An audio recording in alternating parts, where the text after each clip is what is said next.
Blitz up the middle. This one intercepted. Picked off in the flat. It's Lynch.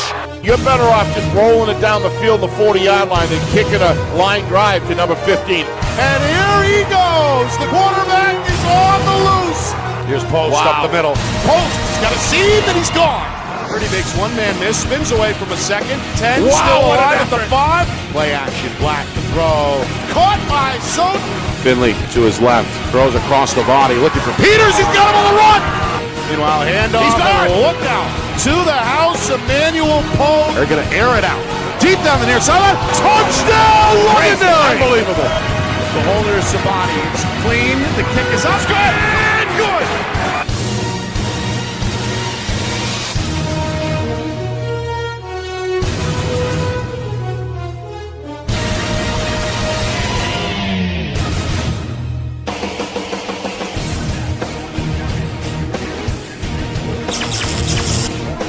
Well, hello everyone, and welcome here to Manchester. Nick Anastas, Steve Beals with you, getting set for our Friday Night Lights New Hampshire Game of the Week, presented by Beals Insurance. The defending Division II champion, Pelham, and the Manchester West Blue Knights, ready to battle here in week number 6. And this one's got some national attention on it for a couple of different reasons. One, Pelham. They've won the last 4 state championships straight, and how about 46 in a row in the process? That includes the first 5 this year. So a 5-0 start. New head coach, new athletic director, Justin Huft, inheriting a program that seemingly is right on schedule. The 46 in a row, by the way, is the 4th active longest streak in the nation, and they look to extend that here to 47 straight. Meanwhile, for West, kind of a Cinderella story. They've struggled the last few years at Division II, and they're back, so to speak. Blowout wins in 1, 2, and 3 came back to reality with a loss against Souhegan, but bounced back last week with another blowout to improve to 4 and 1. So, Steve, both teams well coached. Very. A lot of athletes, a lot of numbers. Should be a very good football game this afternoon. No question about it, Nick. Starting with Coach Preventure from West, really active and involved in promoting this program, and actively involved in he with his assistant coaches coaching this program into this point. I think this, Nick, I think you'd agree, is a huge benchmark game for West. The Souhegan thing can happen. You run into a buzzsaw. You run into some early difficulties with turnovers and things like that. The game went the wrong way. Now you get to what that feels like, and you understand that you have to start immediately. This building program at West High School has a game today that they can really cast shockwaves throughout the Division 1, 2, and the whole state of New Hampshire across all divisions. On the Pelham side, I hope when you say that it doesn't go lightly of how significant to win that many games in a row, and I don't care what the circumstances you're in. The Pelham, the Pythons, Nick, are a program that has done something. This is kind of similar to Cal Ripken on the Iron Man thing. This is similar to Joe DiMaggio with 61, I think it was, games, or whoever it was had the hitting streak for 61 games, batting .406. These are high benchmarks, and to be 4th in the nation of thousands and thousands of football team is an honor for all of us in New Hampshire to celebrate what this program has done. Justin Huffnick, let's face it, this guy was with Goffstown. I've heard and seen him on the sidelines. I've watched his work. I've watched his adjustments. Absolutely unbelievable coach, and Pelham is just rolling along here. So much more to talk about between last night, but we'll get to that later. Yeah, busy night last night for us. Busy night statewide. Of course, Pinkerton and Bedford collided. That game is up on our YouTube channel under the videos section. When we come back, we will begin to get things going. Opening coin toss, national anthem, kickoff at the top of the hour. Pelham and West in our Friday Night Lights New Hampshire Game of the Week, presented by Beals Insurance. Our broadcast today, as it always is brought to you by Beals Insurance Agency, with locations now in both Bedford and Londonderry. Whether you need home, auto, or business insurance, Beals Insurance will get you both the price and quality coverage that's right for you. Just call 603-471-9999 or visit BealsInsurance.com to request a free quote and start saving money today. Again, that's BealsInsurance.com. The New Hampshire Tomahawks promote the highest level of club lacrosse competition, not just in the state, but in the country. Looking to get recruited? Director Chris Cameron keeps an open dialogue with the nation's top college lacrosse coaches. Over 400 New Hampshire Tomahawks alumni have played at the college level, including the ACC, Big East, Big Ten, Ivy, NESCAC, NE10, and more. The New Hampshire Tomahawks coaching staff has over 100 coaches, including current high school varsity and college coaches. The Tomahawks offer training for players of all ages, clinics, camps, and leagues, along with spring, summer, and fall elite teams. So play with the best. The New Hampshire Tomahawks, showcase and development for college lacrosse. Visit NewHampshireTomahawks.com and girls.nhtomahawks.com. How can you reach your team's fundraising goals at no risk and no cost? MG Sports offers a variety of products to make your team's fundraiser a success. Their products include discount tickets, cards, and calendar raffles to hundreds of local merchants throughout the New England area. Don't waste another season. Raise more funds than ever before and become another football program in New Hampshire that sets fundraising records every season. MG Sports, fundraising made easy. Visit mgsportsfundraising.com to start raising money for your team today. Colonial Printing is family owned and celebrating 50 years of quality print services for New Hampshire businesses and can help yours as well. Whether it's creative design, digital or offset printing, or banners and signs, with state-of-the-art technology, unlimited industry sources, and the ability to think outside the box, Colonial Printing will help you get your job done. To see their full list of services, promo products, and portfolio, or to request an estimate, visit colonialprintingnh.com. That's colonialprintingnh.com. Well, there's the coin toss at midfield as we welcome you back inside our Friday Night Lights New Hampshire Game of the Week presented by Beals Insurance. Nick Anastas with Steve Beals here from Manchester West High School. And this showdown between two Division II rivals about to get underway. Pelham, they're going to win the toss and defer to the second half. So it looks like the home team is set to receive the opening kickoff as we head towards the top of the 2 o'clock hour. All right, Pelham at 5-0. They've been challenged. They have not been runaways early, but they have, in the end, found ways to keep that win streak alive. And then again, West, offensive firepower through the first 2 games. They eclipsed last season's point total. Yeah. Following a couple of blowout wins, and again, that offense has been fun to watch, led by the junior quarterback Gio Doria. We got a little bit of a preview back in August during the Queen City Jamboree. Which is just great to have. Yeah. 2-quarter affair between West and Manchester Central. Yeah, no question about that, Nick. And I really think that Pelham, the excitement in Pelham to move up to Division II, not just for them, but for everybody, to come up there, playing up as far as their enrollment is concerned, essentially. They don't have to do that if they don't want to, and they're doing it. Before we go to the anthem here, just a great thing for Pelham High School.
There's the West High Marching Band with a live rendition of the national anthem, setting the stage for this Division II clash. All right, West in the blue uniforms on this turf field. Going to send one of their speedsters back deep to return. That's Keyshawn Foster, one of their better two-way players. And he's standing at the 11-yard line. He'll be shadowed to his left by another return threat. That's Rayvon Nelson, part of this strong junior class. Pelham's freshman, Noah Johnson, going to handle the kick duties on a windy Saturday afternoon. You can see the football blown off the tee at the 40-yard line. That may require some assistance. Ben Maslinek, one of the fullbacks, is going to hold the football here at the 40-yard line. Boy, that flag is whole gale, Nick. I wonder how the wind's going to affect this. Yeah, it is gusting. It's a short kick. We're underway. A two-bouncer to the 15-yard line, and a pretty good swim move here from Foster. That's excellent. Going to bring him over the 30 up to the 32-yard line before he's converged by two Pythons. You're going to see here in the replay, if you ever want to see how to run the football on a kick return, you're going to see it from this young man right here. He sees his lane as it's in the air. What a view we're going to get right here. Now watch him. He picks the lane, and watch him cut. Watch him do the plant foot here. Bang. Finds the seam. That's north-south running right there. You like to see kick returners act like that when it's time to return the kick. Sets up pretty good starting field position at the 34-yard line. 1st and 10. We get a pistol look here with Doria, the junior, wearing the pink socks for breast cancer awareness month of October. We get a flag here and a rough start on the first snap of the afternoon, as it looks like a false start is going to cost the Blue Knights here. Early game jitters there, just a little bit out of sync. Looked like the line was doing something different than the backfield, Nick, there. I don't know if there was a communication on the play or not, but. So 1st and 15. As they're backed up to the, well, I guess the football actually a little closer to the 28 than the 29-yard line. We'll call it the 28. Boy, what a great place to broadcast a game, Nick. We've got a great view here. Really excited about seeing this. And they've done a lot of work over the years down on this field. And potentially some more work to do. More on that later. Meanwhile, a draw. Going to find Logan Paradise. He's back to the original line of scrimmage after a 5-yard gain. Paradise, one of the seniors, one of the tackle leaders defensively, and has been a part of this rotation, Steve, that includes a number of running backs, a number of receivers, a number of different ways to get these kids the football in their hands. Well, we saw Pinkerton, same situation, Nick, last night, missing their two top runners, their whole starting backfield, and having depth is so important. Paradise is the pistol back here. On 2nd and 10, they go right back to him. He squirms his way to the left, leans up to the 36-yard line. Pretty good tackle there in the open field, and an emotional response from the junior Mark Waden, trying to pump up the Pelham sideline. Yep. Defense trying to get psyched here for the upcoming 3rd and 7. If you're going to be a Python, you've got to have passion. I'll tell you, got to have excitement. This program wants to keep this thing rolling, and as you mentioned off air, they have a well-traveled fan base. They do. That has made their encampment here on the near side, just in front of us here in the press box. High expectations of this program. They support the team with a lot of passion themselves. They come in with 46 straight wins under their belt. Looking to force a 3-and-out here on 3rd and 7. Doria is going to throw for the first time, and this one is dropped and incomplete. Boy, did he find the stick, too. He was just a yard past the stick, Nick. Intended for the senior receiver, Terrence Boville, and that may force second-year head coach Andrew Provencher's hand here as he's going to send the punt unit on the field. Don't know. Ball should have been caught, as they say, but that wind, Nick, that flagpole is completely running sideways. You wonder if that wind might have affected a little bit. It was in tight. Nice pass. Little behind, but definitely a catchable ball. So Paradise is on to punt as he stands at his own 25-yard line. Gets this high off the right foot. That one's soaring up into the sky. It's going to land at the Pelham 25. And eventually is whistled down at about the 22. It's where it was first touched. Yeah, they're going to get first touch. Right on it. So a pretty good punt there from Paradise. And now the first Pelham possession. As we've seen, Steve, we saw Pelham in their battle against Goffstown. That was an exhibition in the Queen City Jamboree. It was a back-and-forth game against a Division I team. And at that time, the group was kind of untested. Yeah. They had to replace a lot from last year's championship-winning squad. I'd say they're off to a good start, wouldn't you? But 5 games in, here they are as one of the few unbeaten teams in the division. On first down, the quarterback with nowhere to go. Can't tell you how exciting it is to watch West High School, Nick, emerging into an up-and-coming program again. Kind of struggled for a lot of years there, but you can see these kids are dialed in, and they fly to feel the a football sense of there. accomplishment. There's Kevin Hardy, the quarterback, with nowhere to go. Lucky to scratch out 2 there. Brings up second down and 8. Hardy with the snap, the handoff. It's a dive play, and again, it's bottled up. Yeah. At the bottom of the pile there for West, that's Jacob Eli Henry, the junior defensive tackle. Stopped him in his tracks there, and now a 3rd down and 7 on the way. Nick, that young man just took on 2 blockers, double-teamed, and was able to throw them both aside. Keep his eyes. You can tell good coaching going on here. Had his vision the whole time while he's shedding blockers. He looks good. Only a yard gain for the fullback on that previous play. First touch here for junior McKinnon, and he's not going to find the stick either. Does cross over the 25-yard line, maybe the 26, but nowhere near the 32. So it's 4th and 6. Yeah. As the West defense celebrates, the Blue Knights set to get the ball back. Jacob Eli Henry again, Nick. I'm going to keep an eye on him throughout this game. He caused havoc. He basically took care of 2 gaps there, which allowed his linebackers good green space to see as he's taken on these linemen. There's the punt from McKinnon. Return man going to stay away. That's Nelson as he watches it roll towards the sideline. It's down at the 38. Wow. Well, each team kind of feeling each other out. 1 possession each way. Couple of punts here in the opening minutes from Manchester. 3.5 gone by, still scoreless. Jacob, if you can play football like that, if you watch this thing later, don't you ever stop. The passion in which that kid is playing, Nick, as a former coach, I can tell you, impresses me. He's doing things not only technically proficient, but he's got that Warren Sapp-style motor. You're probably too young to remember Warren Sapp. Go look at some film, Jacob, because you're playing like him here at the Division II level in high school football.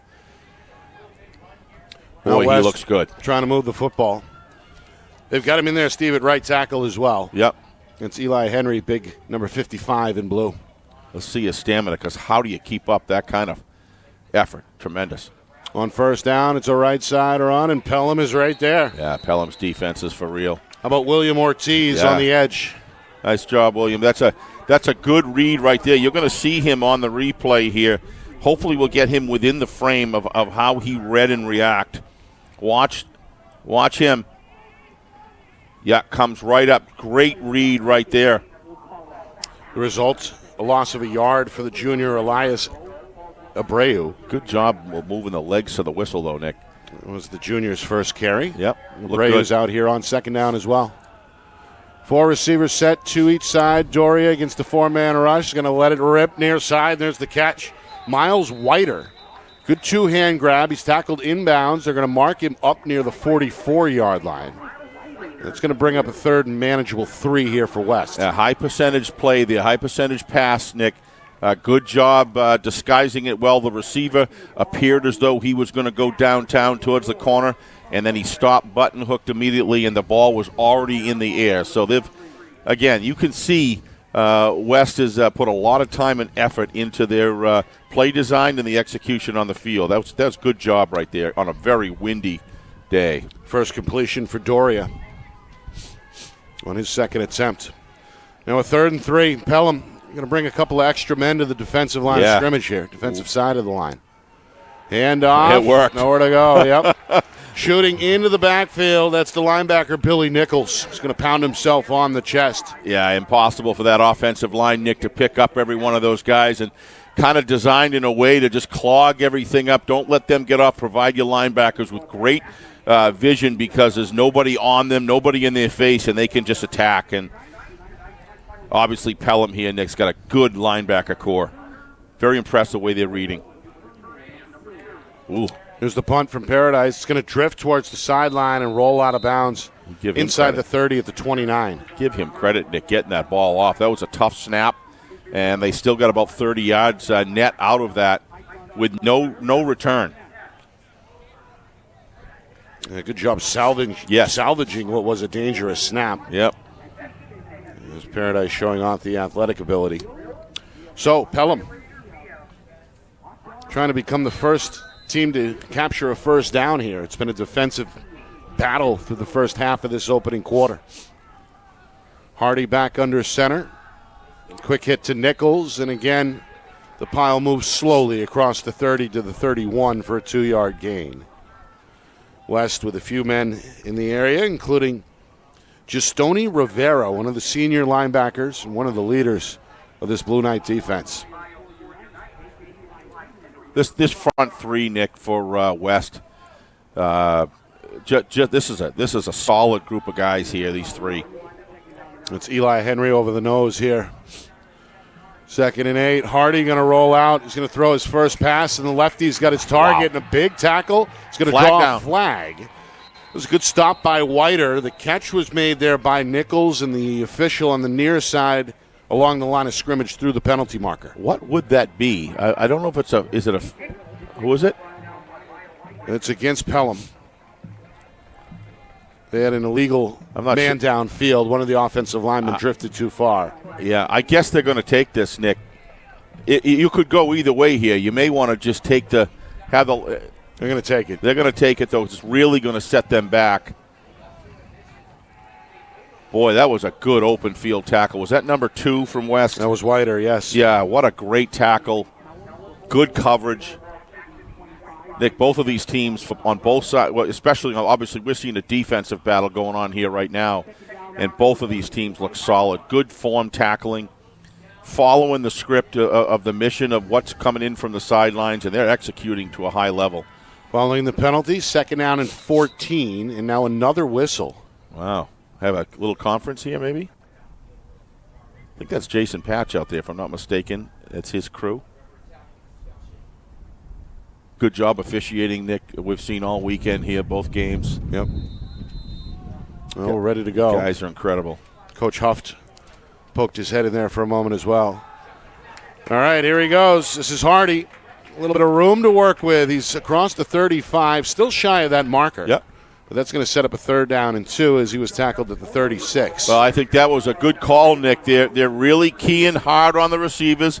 They're taking them man-to-man here and totally reading into all the running backs. And Pelham's going to hurry up here. They're going to keep it with Hardy near side. He's met at the stick. Ooh, he rolls forward, and that is going to be close. Yeah, real close. Depends on where they're going to make this spot. The Blue Knights feel like he's short. I think he may be.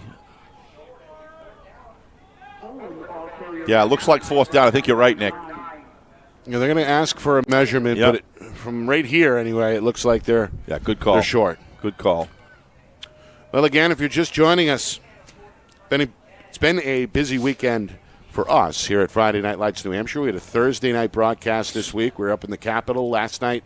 Really the center of the football universe, at least in this state, was in Bedford as Pinkerton collided with the Bulldogs. Yep. And here, kind of the late matinee, so to speak, the Saturday affair. 2 of the best Division II teams this year meeting in week number 6. Yeah, I mean, let's throw Souhegan in that mix as well. There's a good 5 or 6 teams, Nick, that look pretty solid. And that's what we've wanted. We've talked about so many people wanted a competitive Division II, and it's just really exciting to see this happen.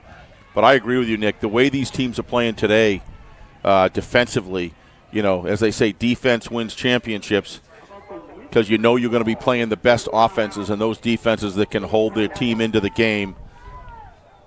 So, big 1st down here. I can tell you. No, it's 4th down. Yeah, Jacob Eli Henry. It's 4th down here. They're going to lives for this stuff. They're going to put Eli Henry right over the nose again. Yep. Matched up on the other side with Pelham center Brody Pellerin. Under center, this is Hardy. And we've got some flags flying here. Yeah, it's offsides. I didn't see anybody move on the Pelham line, Nick. I don't think so. Yep, that's just a great cadence call. So it's a first down, Pelham. Yep. Second penalty against West here in this quarter, this opening quarter. As we move towards 4 minutes to go. So Pelham. Yeah, Kevin Hardy did a heck of a job there, Nick, making that call. And how about the discipline of that offensive line? Didn't even move. Left side run and a good finish to the run. As falling forward is Junior McKinnon on his second carry. He's up to the 48.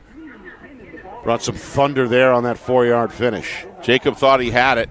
I think he was down, though, Nick. If you look at the replay here, we'll see. I'm pretty sure he was down. But, again, he's Eli Henry's all the way out there. Yeah, that was a ground-caused fumble. Wasn't really even a fumble. He kind of just went down and he left the ball there. Good tackle by Paradise on the stop.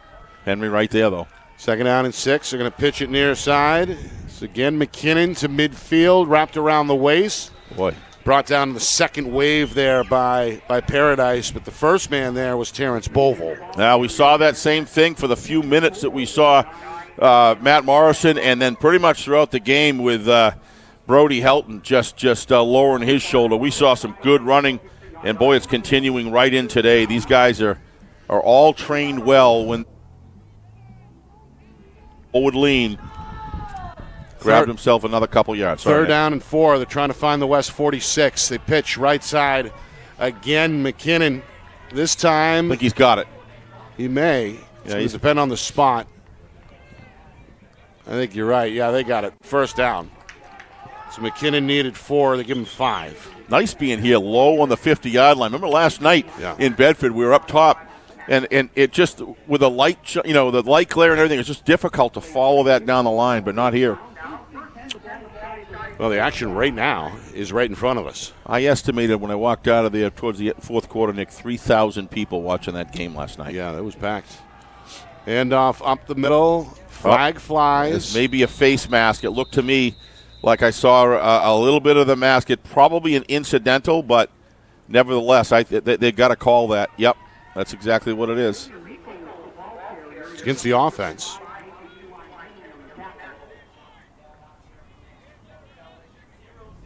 Oh, so it's against the offense. Right. Okay, well, it's hard because Jason's looking at the home side, which he's supposed to, and we can't really see the call, but was it a holding? Yeah, it's a hold. He just announced it now, so there it is. Yep. Second penalty against Pelham. I saw the helmet of the runner kind of jerked off to the side, Nick. I wasn't sure if it was a face mask. So now we got 1st and 20. Move inside of 3 minutes, heading towards the 2-minute mark, first quarter. Hardy with a long count, going to pitch near side, and nice tackle. Stubbed out in the hole, no gain on that Number run. 50. Again, it's Rivera. Yeah.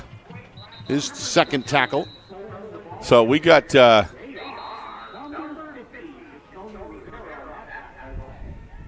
believe we have 50, 55, and 70. We already talked about Jacob. Just talked about Rivera, but how about number 75 over there holding strong as well, Joe Ferreira, another senior. And, Nick, what these got an injured player in the field, looks to me. Trying to get the number. There's a West player down. Yeah. At the 45-yard line, Coach Frank Core is now going to jog onto the field. And take a look as well. They're going to lift him, Steve. That's Frank Jacob. Core or Prevention? That's Jacob Eli Henry, the player. Did I say Frank Core? Yeah. I apologize. Andrew Prevention. I don't think Coach Prevention would mind. I mean, Frank Core's Coach Frank Core, our friend from Winnicott. Yes. Having themselves a good year.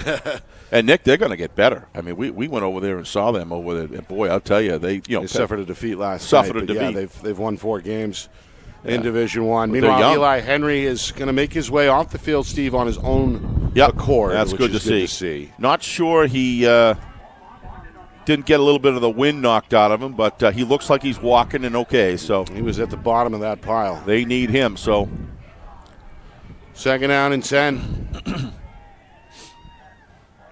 Hardy going to pitch near side. Oh, that's a Here great comes job. McKinnon again, and there's that West Blue Wave. Yeah, if you want to know how to attack the double wing, Nick, you've got to. If there's a risk involved because a counter can come back and really cost you, but Coach Prevention's going right after it, and he's loading up where they see the wash. Wash meaning you got a bunch of the thing about the double wing is they're going to put a bunch of players at the point of attack. The question is, do you attack it in kind? But the double wing has some plays, Nick, that kind of cutbacks and go the other way, play action. Quarterback boots. There's all kinds of things you can do to counter that. But right now, West making some good defensive calls and coming through here. 3rd and 20. 3-man rush. That's a good call. Right side, and a tackle made well short of the stick. Right around the original line of scrimmage as Nelson gets to the ball carrier. Officially a 4th and 11 on the way. I have a habit of looking at that first stick, Nick, and think it's a half a yard, but that's right. That was 20-something yards there, so it was a 9-yard gain. How about that hold? These are West tacklers, Nick, and their defense as a whole is really recovering extremely quickly. High snap, good catch, and a good punt here from McKinnon. It's a high arcer that'll land inside the 30, but bounce back across and be down at the 32. Haven't seen one kick or one punt go the way of the kick. Everything's bounced, stay the same, or I don't know if that's wind related. Seen a lot of height. They've seen a lot of exactly. Yeah. It's been a defensive match here in the first quarter. I'll say 13 seconds remaining. This may be the final play of the frame. Drive number 3 here for West as they look to get on track offensively. Yeah, this is really about who's going to break it and stop moving the sticks. Scores, just get that feel that a score is a very valuable commodity right now, Nick, in this game today. 4 receivers set, 3 to the right here for Doria. 3-man rush from Pelham. Handoff Paradise, hit in the hole and dropped at the line of scrimmage. Yeah, Pelham's going to come back with their defense just as solid. Good play there on the edge, and that'll bring us to the end of the first quarter. Defense, the name of the game with these two Division II contenders. Pelham and West scoreless after 1. Back to the West side in a moment. You are watching our Friday Night Lights New Hampshire Game of the Week, presented by Beals Insurance.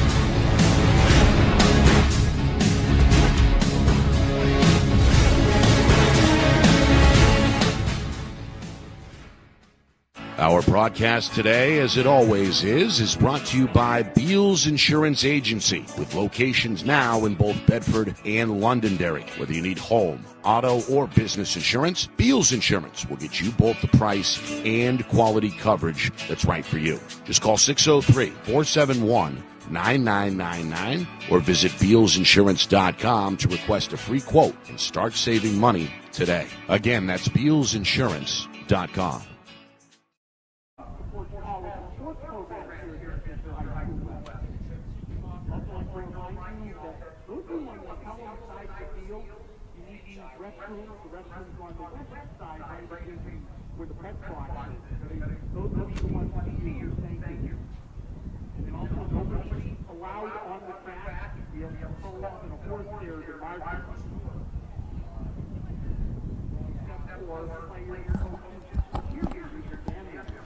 Back here in Manchester, start of the second quarter. West with the football and facing a 2nd down and 10 at their own 33-yard line. Gio Doria in the gun, going to take a chest-high snap, throw it in the flat. Caught by Nelson, looking to break a tackle, but he stopped at the 35. A good open field wrap there for Jathion Fagoria, one of the senior defensive backs for Pelham. Nick Anastas, Steve Beals with you. Week number 6 statewide, 2 Division II contenders here. Of course, we start with Pelham. They've won the last 4 championships and are the defending D2 champs.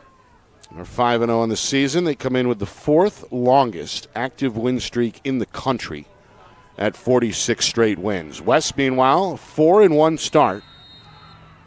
Much improved under second-year head coach Andrew Preventure. and looking to defend their home turf here this afternoon. Meanwhile, movement up front is going to draw a flag. Looked like it was Pelham's Jake Jensen who may have been in the neutral zone there. Officials are going to talk about it. This one could be a big one either way. 3rd and 8 could be 3rd and 3, or it could turn into 3rd and 13.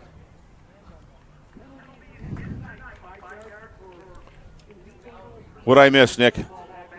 That's down doing roster duty. Not much. In fact, both defenses holding up pretty strong here, huh? We had a run a moment ago, then a flag, and now awaiting a 3rd and 13 after West has to swallow their 3rd penalty of this first half. Defense reigning supreme so far. Neither team really able to get a grasp offensively, as these two run defense units have had their say so far. Doria, delayed count, handoff, Nelson, cut down. Not Nelson, but Abreu. Either way, only a yard gain.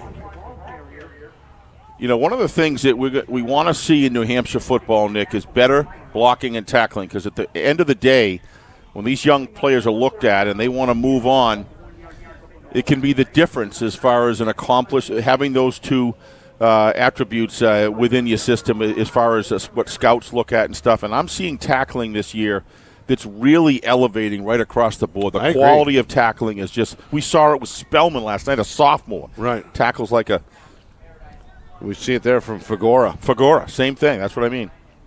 This one handled on the bounce by Justin Bullen. Yeah, his feet give way. I hope he's okay. He lost his footing on the turf. They're going to mark him down at the 37, and it looks like he's in a little bit of pain. That was a strange twist as he fell down, Nick. It was almost like the turf gave way. I hope he's okay, because he's okay. He's walking. A little shaken up. He's going to talk to the trainer. Meanwhile, an update on Jacob Eli Henry, the West defensive tackle who missed a little bit of time in that first quarter. He is back on the field for West. So that's a good sign. He's obviously a two-way starter up front and one of their more important players. Have to watch him. Don't know if it was ankle or looks like he's rubbing his left ankle, Nick. Something kind of rolled in that. That was an awful cut. It was a really significant cut he was trying to make as he saw the defender running towards him. And he's one of the running backs as well, as we've seen so far in this first half. So they're going to hope he can return sooner rather than later. Yeah. All right, so here comes Pelham. Only one official pass attempt so far for the Pythons on offense, as both teams have looked to ground and pound. Counter, near side, hitting the hole, stood up by Abreu. Wow. West. Well, they're flocking, Steve, right now. Yeah, they are just coming exploding. In waves. And exactly, Nick. They're exploding to the ball. This isn't just on the play side. This is backside guys. As soon as they read, they're not sitting there watching their teammates. They're coming over as like lightning and getting to the play. I'm seeing the same thing from Pelham, Nick, on the other side. These defenses are A grade, what I've seen so far. I mean, it's a tough day to be throwing the ball, so you got to kind of run it. You get heavy winds and – I'm going to pitch here to McKinnon. He does find a little bit of room off the edge. He's going to be... And ends up at the 35-yard line. About a yard short, I think. Yeah, looks like 3rd and 1 on the way. Yeah. That's one of their longest plays from scrimmage, an 8-yard gain there for McKinnon. Yep. Who has been the leading rusher so far, 4 carries for 18 yards. Meanwhile, another whistle here. One of the West players allowed to come onto the field. It's the junior Michael Spooner. They're going to run at Spooner here with McKinnon. He cuts it up. He's got the first down, and he's pushed back at the 40. Yeah. Little bit of an advancement here, I think, on the blocking schemes of or the success that Pelham's having on the blocking schemes right now, especially on that right side, Nick. They seem to be getting some kind of controlling the line of scrimmage a little more than they were before. We'll see if they keep attacking that or not. Back-to-back runs of 8 and 6. Everybody's in the box, Nick. I can't believe they're not trying to at least throw the ball. Here it is. There you go. And air it out, and it's incomplete. You have the tight end, Stephen Harvey, open. But Harvey, despite having the step, couldn't get underneath that one. Incomplete. Let's give our coaching staff some kudos upstairs for Pelham, Nick. I saw the same thing. As soon as West started stacking that box and shutting it down, the upstairs immediately calls in a pass. I mean, that's just good coaching. And a little bit out of the reach, but nevertheless a good call. 2nd and 10. First downs have been at a premium. Now they're widening out those corners just a little bit. Quick hitter up the middle. It's Nichols, and he's got some room to midfield. Yeah, so West has got a little challenge here right now, Nick, on the defense. Right now, if they play standard-based defense, the right side is opening up for them, and they're getting a little porous there, and the Pythons are beginning to exploit that. You saw the play before on the pass. They stacked everything inside, stopped that run. Probably not going to happen, but it is opening up passing lanes. Probably a smart idea by Coach Proventia just to focus on stopping that run because passing today is going to be tough. 3rd and 1. Nichols straight away, and he's got the first down. Yeah, Pelham clearly gradually winning the line of scrimmage, Nick, getting a little stronger. We'll see where this thing goes. But West is you're seeing a little bit of the hands on the hips. You start watching that. I used to look for that the sidelines, Nick, when it looked like the defense was a little tired. Not a bad time to call a timeout if you've got it. Give these guys a rest because you want to go in 0-0 if not ahead. Coach Provencher going to cycle in at least one replacement here as he takes Eli Henry off the field. Yep. For the moment to try and get some fresh bodies up front. Yep. There they Counter and taken down in the hole. That's a great read of a counter. McKinnon going to somersault down to the 45-yard line. Is that on a 1-yard carry? That was number 4, I believe, correct? Was that number 4 and then the tackle? Or was that number 4 running it? Jerome Hennert. Yeah, Jerome. That's just a great job, Jerome.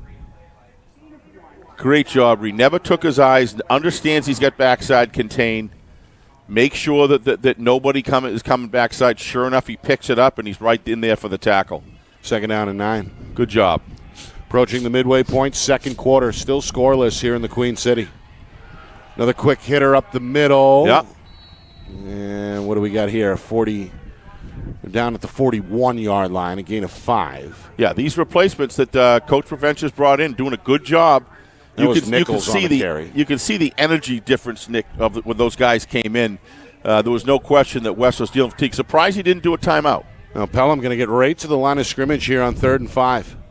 I think this is a hinge play in the first half, Nick. We're going to look at right here. They may have just changed the play as Hardy, I think, called an audible. He's going to pitch to McKinnon, plants his foot, he's short, crosses the 40, and he's going to be well shy. Yeah, Coach. Looks like 4th and 3 on the way as again West able to gang tackle on that edge. We see Rivera, the senior, at the bottom of the pile again for the Blue Knights. So 4th and 3 for the Pythons. Yeah, this is when Coach Huft is at his best, Nick. This guy is I've heard him on the sidelines. Held the sticks on his side when my sons were playing, and he's just an offensive guru as far as his ability to sense what he needs to call. Very interesting to see what he's got in the bag here, Nick. 4th down and 3. Hardy under center. West going to crowd the box again. They pitch to McKinnon. Looks to cut up field, and he does have the first down. He's inside the 35 to the 33. Ridden down on the play by Ryan Perkins, senior linebacker for West. So the drive continues for the Pythons, and Coach Huft decides to keep it with perhaps his best player. Absolutely. You watch what's going on here on the right side. Watch the collapse on the right line. They're winning it, and that's why he's exploiting it. That's a great wash and a good kick out. And he had open space to get back where the linebacker, about 5 yards beyond the line of scrimmage before he had his first hit. 1st down and 10. Longest drive for either team so far. This is Dolan on his 3rd carry. And again, he's ridden down by Rivera at the line of scrimmage, no gain. Okay, it's not happening on the left side, Nick. The right side's the area that's open, and they're just getting a good matchup here. They're able to close down that defensive tackle and then kick out either the rolling linebacker or the corner or safety coming in, depending on the defensive call. But they're doing a good job. My guess is he will keep exploiting this until it doesn't work. Well, the former Goffstown head coach who guided the Grizzlies to a D1 title in 2015, watching with his arms crossed here. Got a handoff. It's a stretch run. This is Nichols, and he's lucky to get back to the line. Yes, he is. This time for West on the edge, it's the junior Jaden Nardi, one of the bigger players on the West roster. So another third down here. Pelham has had success on third down on this drive, but this one 3rd and 8, a little longer. Yeah, I agree. I think Coach Provencher's doing a heck of a job here. He knows his team has had a lot of reps, Nick, and he's replacing guys in, moving fresh bodies in all the time here, and they're performing for him. But as a head coach, you got to know when to do that. He's doing a great job. Meanwhile, it's Dolan in as the Wildcat quarterback. They keep it with Dolan. He skips to his right, looks to bounce it, and he's going to be tackled shy of the 25. Yeah. And I think he's a good yard, maybe too short here. They're going to spot him at the 24. Okay, watch. I'm sorry, Nick. Watch on the replay here. Number 1, Elias Abreu. Watch him how he holds the contain. See how he holds that? He loses ground to the big guy, but he had contained, forced that run inside, and that's why I didn't go all the way for a first down. What a nice job. And then he taps himself. I got beat, but he was in the right spot and held containment. And that allowed Whiter to finish him off. Exactly. 4th down and 3. Ooh, that's a costly penalty if that's a false start. I think it is. Well, the Python players are upset. You can see McKinnon barking at his teammates. Yep. You've gotta come through on that. You gotta keep your head all the way through. This is the one drive, Nick, that you can kind of feel has that momentum as they move further into West territory, and it's the time you really got to be dialed in. That's a costly penalty right there. Let's see if they're able to. A 4th and 8.5 is a lot different than a 4th and 3. 3 penalties each way in this first half, but maybe none costlier than that. 4th and 3 becomes 4th and 8. Yeah, my guess is you're going to see a fake handoff and a rollout pass or a quarterback keep. We got 4 receivers here, 2 to each side. There it is, right there. Dolan up the middle, first down, and then some. He's inside the 10. He's inside the end zone for a 32-yard touchdown run. Yep. It comes on 4th down for Justin Boland. As Coach Huft gives it to number 2, and he finds an alley all the way to the house for the game's first score. What'd I say? Huh? Quarterback keep, my good. I've watched Coach Huff coach for a long time, and if you want to find a role model to try to emulate on the running game, it's just the whole game, and that's what he consistently does. When he does the unexpected at the time that he needs to do that the most, and that was just a good run. High snap on the extra point tie. The freshman got the kickoff anyway, but it's no good. So, Pelham on the game's longest drive. They pieced together a multi-play, multi-minute masterpiece, frankly, that comes to fruition on 4th down with a 32-yard run from Justin Boland. You see that from Coach Lozon as well, Jim. You see that sort of a very just systematic movement down the field, reading defenses from upstairs, seeing what their tendencies are, and then begin to build a predictive model of what the defense is going to do, and then attack it with something deceptive against that defense. I think Coach Huft is as good as it gets when it comes to that. I think that was a terrific call. Obviously got themselves in trouble with that 5-yard motion penalty there. False start, and what's he do? He makes the perfect call. Here's the boot from Noah Johnson. Short kick. He's got the edge. Near side by Terrence Bovell. Down the sideline into Pelham territory, wrapped up and brought down inbounds at the 37-yard line. So Bovell providing that special team spark that the home team was looking for. West High School game team, Nick. They're not going to give up. They're not. You can score on them all you want, but they're going to keep on coming. And you saw there was a great block here on the outside to give him that edge, and he turned the 26-inch wheels on Nick. He's a tall drink of water right there, and watch him lean in. Watch this. Grabs every yard, leans in. Good job. We saw him make a big play in the Jamboree. Yes. Late in that game in that back-and-forth matchup with Central. Screen on first down. This is Whiter. He's down to the 30. Boy, he's got a good arm. Did you see that? Yeah, Doria with another completion, his third. Boy, the velocity on that ball was... that goes for 7. Second catch for Whiter. Good timing. Got the block, kick out block there so he can sprint inside. Inside of 2 minutes Well until executed. halftime. Coming up at halftime. Stats, highlights, analysis, full recap, out-of-town scoreboard, all the good stuff. Coming up at the break. Doria. He's got the troops ready to go. Play action, throws a slant, and it's caught again by Whiter. Flag down. Planted immediately by the defensive back, Nathan McGlory. But again, there is a flag back at the 30-yard line. And this looks like it's against West. That's a costly one. Penalties are just brutal, Nick. And it's the 4th against West here in this first half. Yeah, that just takes away. You're building momentum down the football team. You kind of got the defense kind of in a little bit of a rush to try to recover. Sorry, Steve. What was it? It's not a hold. Ineligible man downfield. Okay. That makes more sense. I didn't see a hold there. Looked to me like it was a quick release. I don't know where. That's the second time we've seen this in the first half. One was called against Pelham. Yeah. Now we get one against West. Meanwhile, Jason Patch, our referee, making sure the chain gang is set for this upcoming second But and 8. all of these slowdowns hurts West, Nick, because they had the momentum going. The defense is kind of playing on their heels, kind of trying to catch up here. So they got a $136 to work with. Yep. Doria, screen near side, and another open field tackle by Miglior. Not really a good decision. That was well covered by Pelham, Nick. These are two disciplined defenses.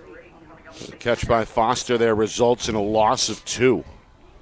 So 3rd down and 10. Clock continuing to wind down towards the 1-minute mark. 3rd and 10 on the way.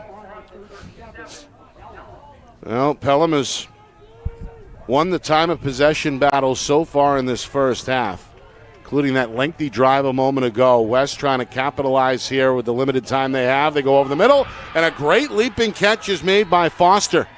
A 2-hand overhead grab. We're going to mark him down at the 26-yard line. That's a first down for West. Yeah, Gio's gain of 11. Yeah, Gio's awareness in the pocket, Nick, was very impressive. He could feel it collapsing, but knew he had his own teammates' bodies in between, so he played that right to the last minute as he was looking downfield. Now, a lot of quarterbacks, when they feel that thing, they don't stay true. They start getting nervous, they start getting twitchy and try to run out of the pocket. He knew what the pattern time, and he knew how to deliver it. That comes from practice, Nick, with just constant repetition over and over of drills that teach them how to work properly in the pocket and how to feel it. But some of that's got to be, God-given ability, just a sense of feeling that, and that's what makes a great quarterback. Well, and he's looking good. We know that this group of kids, they've committed, they've bought in, so to speak. Yep. And now under the guidance of Andrew Preventure for the 2nd straight year, you're starting to see those improvements in the win-loss column. But that doesn't. Again, West is 4-1. The numbers are up, absolutely, top to bottom. The rosters are big. And, of course, they're now one of the 16 finalists for the T-Mobile Friday Night Lights competition that may land them a $2 million new locker room. Wouldn't that be something? / weight facility. So you can find out more on Instagram. And West hoping that they are, in the end, one of the final 16 teams. Meanwhile, a quick throw and a flag. Not sure if that catch was hauled in or not. Either way, it's the referee himself who throws the flag in the backfield. Don't know what this is, Nick. I mean, you always think from the backfield it's going to be a hole, but not always. Well, they do. Nick, you were talking about under Coach Preventure, but the sort of things that West High School is doing isn't just Coach Preventure. It's the team that he's brought in of assistant coaches. Right. Because you can't do it alone as a head coach. You've got to break the game down in practice and break it up into pieces and elements and expand that and then bring it together. Just like a piece in an orchestra, you got to bring them all together and make music. But he's got some good, obviously some good assistant coaches that are teaching these kids good football. Well, this is a roughing the passer call. Can we see that again? Can we take a look at that again, possibly? Well, they're setting up. Coach Huff Here we go. Not happy with this. West, meanwhile, ready to go. Football at the 11-yard line. Blue Knights hoping to tie the game at 6. It's a slant pass and catch, and there's the touchdown. On the receiving end is Rayvon Nelson, an 11-yard touchdown strike thrown by Gio Doria. The Blue Knights have tied the game at 6 with just 26 seconds remain and now can take the lead with an extra point. You watch. We did see a little bit of I want to go back to that roughing the passer late if you can, if we get time. But look at Gio threading the needle. This is all about release and velocity and timing. What a terrific job. That happens from hundreds and hundreds of those passes at practice. They're going to go for 2. And why not? You got the game tied right now, Nick. If you feel strong on your running game, you got a good line. They may not trust the win with the kick. And I think you're right.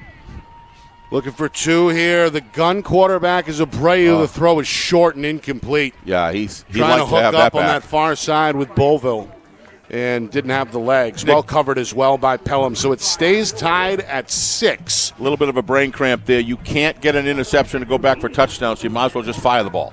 Let it rip. And it looked like he was afraid of an interception, and it's really not going to happen. So that's just something to – I'm surprised they didn't run the football, Nick, the way that they've been it looked to me like Pelham was in somewhat of a base defense. It looked like they may have been able to grab a hole. But nevertheless, probably a good time to go for 2 in that situation. Either way, a great drive by West and a quick answer. Just over 2 minutes taken off the clock. Gio just doing a great job reading his receivers, getting the ball downfield, and a little bit of a sigh of relief over there from the West home field, Nick, going into this at halftime. We got a honey on our hands right now with 26 seconds left. Most likely going to go in locked horns unless there's a big play here. Well, Pelham still does have 3 timeouts. Mm-hmm. If Coach Huff decides to play it aggressively here, we'll see. And again, 26.4 seconds still on the clock here in the second quarter. They're going to kick it deep. That's Rowan St. Jean, the senior. And here's the dangerous Bolin on the return. He's met by Nelson at the 30-yard line. It's very well covered. And dropped right there. Very well covered, Nick. A lot of you didn't see guys turning their hips sideways. You see them cutting down the angles, straddled in the football position as they take their area of responsibility, and then everything slides together and just overwhelms and doesn't give the kick returner any options where to go. So stay in your lane. That's right? Stay in your lane, exactly, brother. It's just good work. We have a therapy dog. Did you see it, Nick? I don't know if we can get a picture of that down in the behind the Pelham dugout. He's taking a little nap during the game. What a great sight. I don't know. I can sleep down there. I don't either. That is live from the trench. Meanwhile, spin move here and an impressive run by the fullback, Billy Nichols. Well, maybe he's been providing enough therapy where it's time for him to get a little rest and therapy from himself. Nichols with an 11-yard carry. Pelham's going to move the stick. The clock is going to temporarily stop with inside of 13 seconds. And now Coach Huff will use his first timeout. Our broadcast is brought to you by Beals Insurance. Locations in both Bedford and Londonderry. Whether you need home, auto, or business insurance, Beals Insurance gets you the price and quality coverage that's right for you. Visit BealsInsurance.com. Also by MG Sports Fundraising. That's fundraising made easy. MG Sports Fundraising is the official fundraising partner of Friday Night Lights New Hampshire. Visit MGSportsFundraising.com. Start raising money for your team today. By the New Hampshire Tomahawks, showcase and development for college lacrosse. Visit NHTomahawks.com and also girls.NHTomahawks.com. And finally, by Colonial Printing. Family owned and operated for over 50 years. Start your next project today at colonialprintingnh.com. And for any of those who have businesses out there, we really need some more continued support. We'd love to have you interested in advertising. We got heading towards 6,000 subscribers, tremendous penetration in the area, but most of all to support these young men in football. Bolin lost the football, and he's fortunate enough to dive back on it inbounds in front of his teammates on the sideline. We love to bring you these games, folks, but it does take resources to put this together. So if you are a business or interested in sponsoring, please get a hold of us. at FNLNH Media and .com, and Or call Steve. Steve. And he'll take care of it. At 603-471-9999. There you go. And they'll get you to me, and we'd love to have you come on board and help us support this great endeavor. Halftime here in Manchester, and it's appropriately tied at 6. Defense has been the name of the game. Points at a premium. These two teams going to make some adjustments and come back. Pelham's win streak on the line. West looking to play spoiler on their home field. A lot to get to in just a moment. Stats, highlights, analysis, recap, out-of-town scoreboard, plus, I believe, a live here. on-field performance from the Manchester West Marching Band. All that next. 6-6 at halftime. You are watching our Friday Night Lights New Hampshire Game of the Week, presented by Beals Insurance.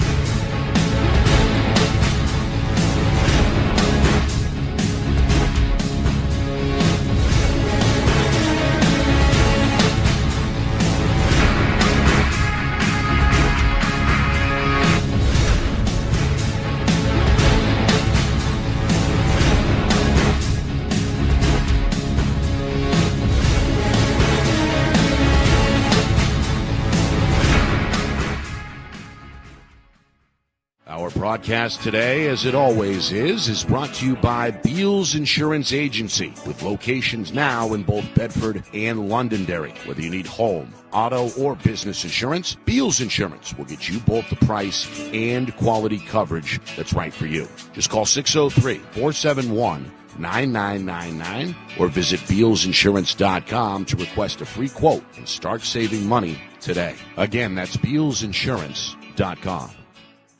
The New Hampshire Tomahawks promote the highest level of club lacrosse competition, not just in the state, but in the country. Looking to get recruited? Director Chris Cameron keeps an open dialogue with the nation's top college lacrosse coaches. Over 400 New Hampshire Tomahawks alumni have played at the college level, including the ACC, Big East, Big Ten, Ivy, NESCAC, NE10, and more. New Hampshire Tomahawks coaching staff has over 100 coaches, including current high school, varsity, and college coaches. The Tomahawks offer training for players of all ages, clinics, camps, and leagues, along with spring, summer, and fall elite teams. So play with the best. The New Hampshire Tomahawks, showcase and development for college lacrosse. Visit NewHampshireTomahawks.com and girls.nhtomahawks.com.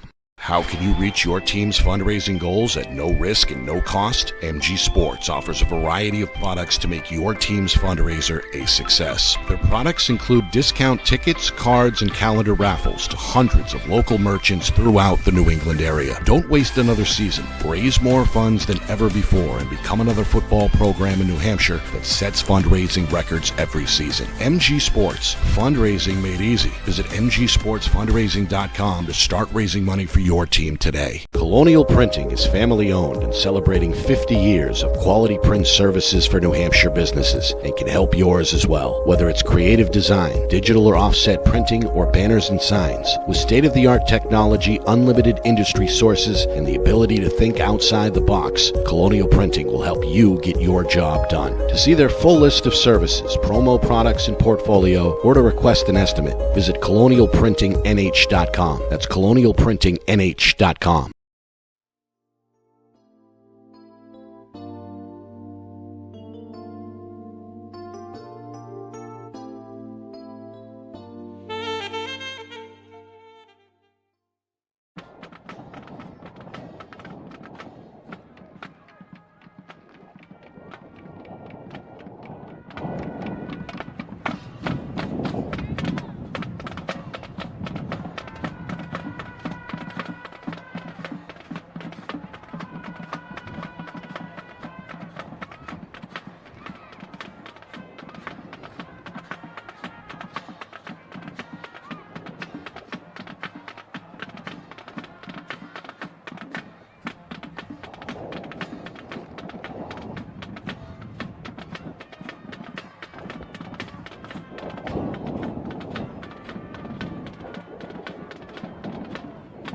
6-6 at halftime. Live here in Manchester, Nick Anastas, Steve Beals with you in our Friday Night Lights New Hampshire Game of the Week, presented by Beals Insurance. Pelham coming into today with the nation's fourth longest active win streak nationwide. 46 in a row, 5-0 this year. Manchester West looking to end all that right here, right now, to improve to 5-1. Scoreless first quarter. Neither defense willing to give much. First downs at a premium. Pelham got a little bit of wind under their sails offensively in that second quarter. 8 up. Well, most of a 6-minute drive on the ground. The big play came on fourth down, a 32-yard touchdown run by Justin Bolin. Put the Pelham Pythons out in front 6-0, and left West with a little over 2.5 minutes to respond. They do. They go down the field, and they get an 11-yard hookup from Gio Doria to Rayvon Nelson. 2-point try was no good. So that's where we are, 6-6. At the break, Steve, West proving that they're more than willing to give it a fair fight here. Pelham trying to find what they've been able to find all season, ways to win, particularly in the second half. Well, I thought the two drives that were touchdowns were just great play calling by the prospective offensive coaching staffs, and beginning to recognize how, as the game progressed, how good these defenses that they're playing against are, and then not giving up and continuing to look for weaknesses and strengths that you have and matchup advantage you have. I thought Coach Huff on that 4th and 8.5 just made a tremendous call. I could feel it. I've watched him before. I knew it was going to be a rollout style quarterback keeper option type thing, and the blocking was just terrific for him to go through the hole, and then go for a touchdown. Just doing the unexpected at just the right time. How about the passing by Gio on the way down the field, and the play calling there? Certainly saw, and behind the linebacker, a lot of inside style routes. There was some open space there, but even with the opening closing, Gio fired a quick releases time after time and got his team down the field very efficiently. And so it wasn't a big offensive half, but that's okay, because you could just see the progression of the offense really struggling against first-rate defenses and finding ways to get it done. This just couldn't be a better setup for a great second half. Really impressed with both of these programs, Nick. We don't get a chance to this is a big, exciting time to be here for us at West High School. I also want to call attention to the way that the hosts here, putting us where we are. Just terrific. We really, really appreciate it. What a place to call a game. Very excited to see who comes through in this game. Whoever wins this game, regardless of who it is, it's going to be a big win for them, without any question. This is going to make a big difference. But I think for West especially, to not only beat Pelham, but to expand this movement within the West High School culture of football, and this team progressing is just wonderful to see. Of course, we're at that time of the schedule now where we have our eye on the standings with the tournament coming up. Of course, in Division II, a little bit different than the Division I structure in terms of the amount of teams that get in, etc. Yeah. The playoff spots are more at a premium in Division II. Of course, Pelham, undefeated. Sauhegan improved last night to 6-0. And right now, Plymouth having no problem whatsoever with Pembroke 42-6 early in the third quarter there. So it looks like Plymouth is set to stay unbeaten.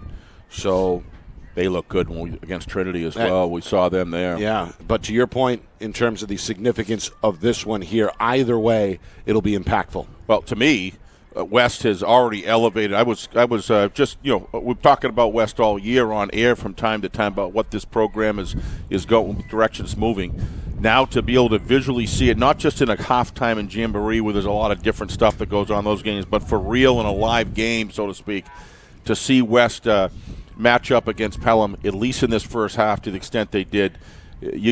Nothing to hide here. This football team is expending themselves if you look in that first half, every time Pelham got something, West tightened up. I think Coach Provencher started bringing in reinforcements, and shows the depth that the team's got as well. Right. To be able to bring in reinforcements and have them hold the line while the starters get a rest is really, really impressive. And I think the time that he started doing that was spot on. He recognized, saw the hands and the hips, and he responded. So a lot of good things going on here, but don't want to forget, in closing here, Pelham.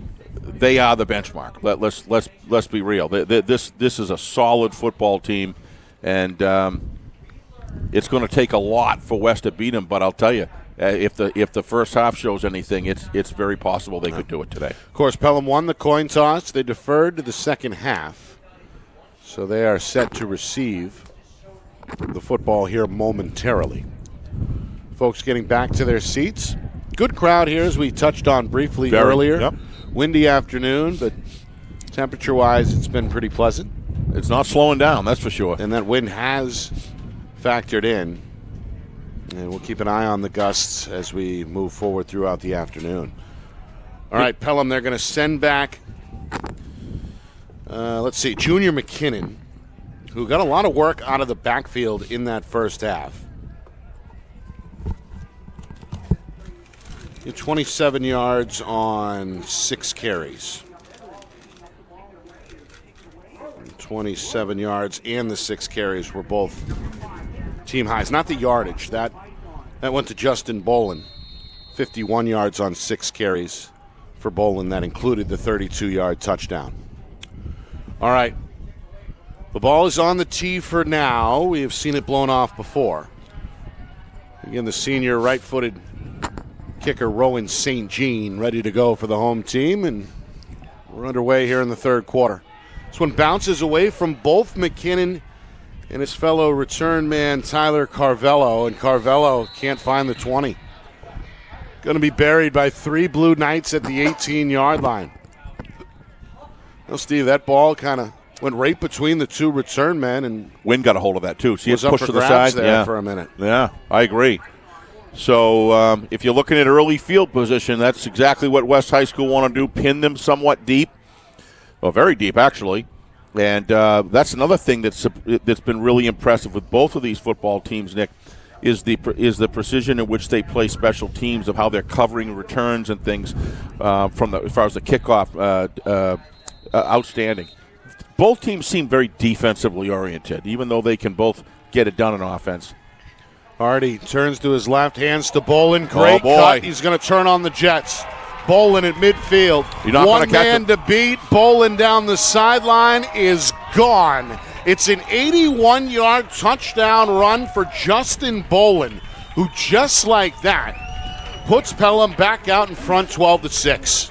Well, you know, I didn't see him going all the way, but I knew it was going to be a good gain, and it was just a matter of a foot race after the 45-yard line on their own end.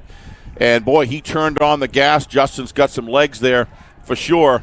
And he legged that thing out and got himself a stride ahead and finished it. That is a big play in this game, and this is what Pelham can do. Just well, I hate to say it, strike like a python. I mean, they just one play, 81 yards to the house. The offense is going to stay on the field as Pelham looks to go for 2.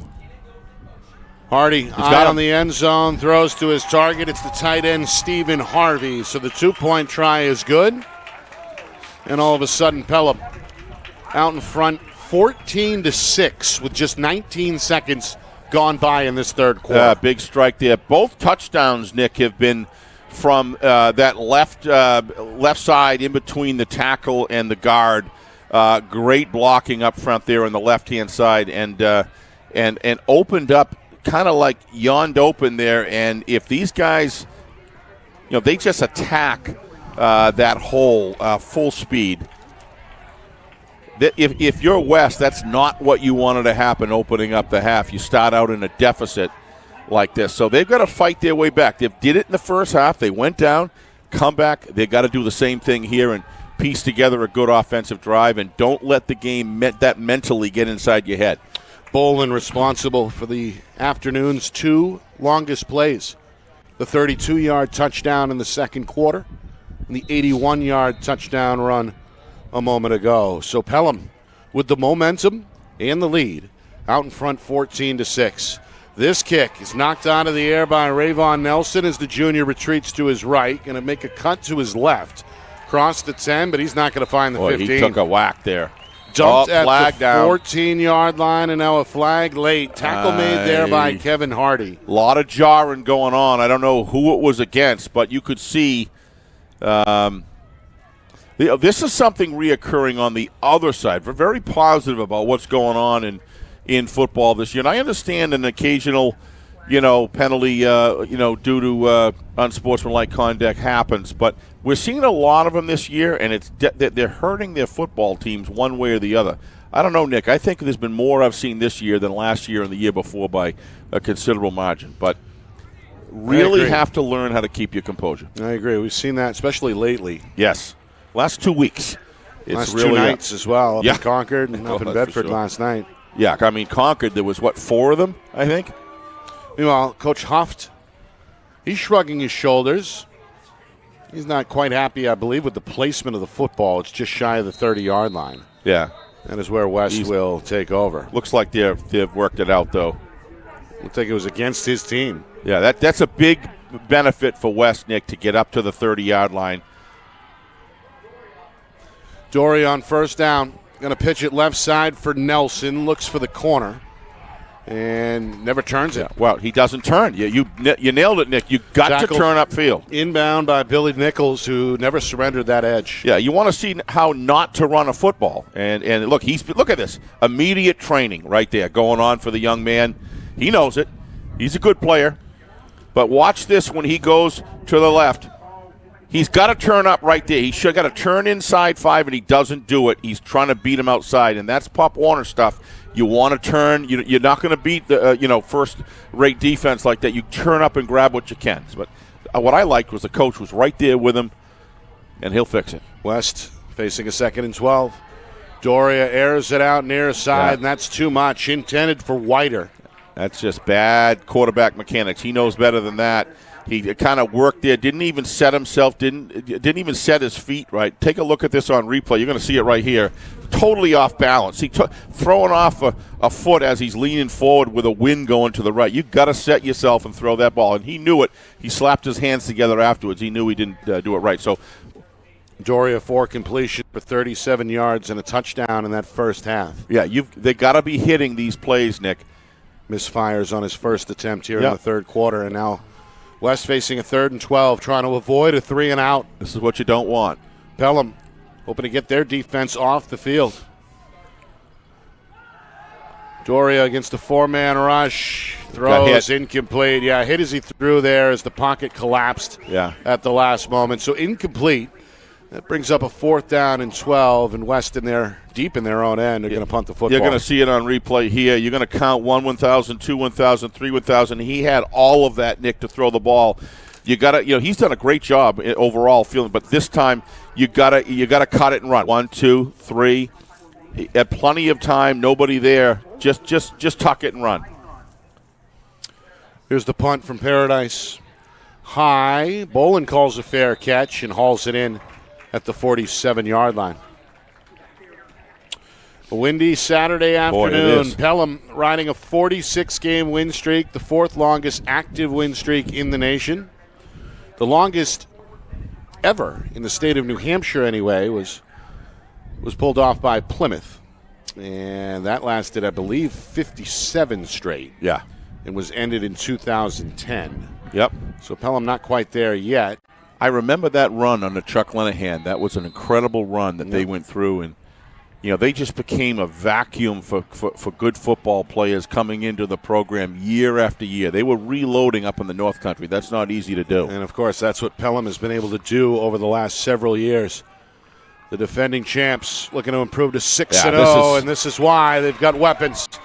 Trying to make a move, a brilliant stiff arm by Nathan Migliori.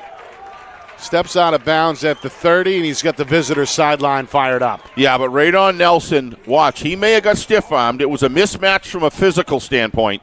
But watch Radon just get in front of him. Instead of getting pushed aside, he got involved with his legs. He got body position, and he dove in front of him to drive him outside. it's the little things in games. He stopped a touchdown. So if they don't score a touchdown, go back to that play and realize the effort that was put into it. Instead, it goes for 24 yards. This one is juggled, caught, and then the tackle occurs inbounds at the 32-yard line. First grab for Pelham's Jathion Figueroa. Yeah, in that situation, Figueroa, I believe. And Figueroa has been active defensively, but that's his first grab. That situation, safety's got to run deep. The corner came off. That's the safety's responsibility. Corner's got to come up in that situation, and he didn't. But fortunately for West, because he bobbled the ball, it gave him an extra split second to recover and stop it from being a really large gain. They're going to blow this dead. Yep. And again, McKinnon expressing his frustration. Yeah. He's trying to – you got to – It's like this is going to cost Pelham 5. Yeah, I think this is the third time that's happened, Nick, where they've got 3rd and 2, 3rd and 1.5, and they've had a motion penalty there, and it's kind of – but West now can be in a little bit more of a comfortable position defensively. 5 penalties against Pelham this afternoon. Time. This is crunch time here. 5 for 35. Back to throw, Hardy, short drop. Got him. Rains it over the top, and there's the catch and a touchdown for Bolin. Good time. It's the hat trick for Justin Bolin, able to get over the top, reels it in through the air, the pass on the money, and Pelham put up some points very quickly here early in this third quarter. It's 20-6. They strike fast, Nick. That's just a great play call right there by Justin Huft. Look at that play action pass. It's just so difficult not to read that. You see the quarterback crouching down for the handoff. You're ready to come up. You're oriented that way because the runs outdo the passes 10-1, and that's what makes the play action so effective. 2-point try. McKinnon's going to bowl his way into the end zone. Yeah, they're running away with it now. Still a 2-score game, but suddenly a 22-6 margin. Yeah. And an uphill climb awaiting West. Yeah. Pelham, they cash in with touchdowns in their first 2 possessions and make quick work. In fact, just 2.5 gone by since halftime. That halftime tie seems like a long time ago. 22-6 Pelham. They're slicing and dicing. Look, this West defense is a solid defense, Nick, but they're exploiting weaknesses, and they're watching the tendencies of the responses, the instinct responses of the West defense, and Coach Huft is as good as anybody out there that I've seen being able to do that. Jimmy Lozon does the same thing.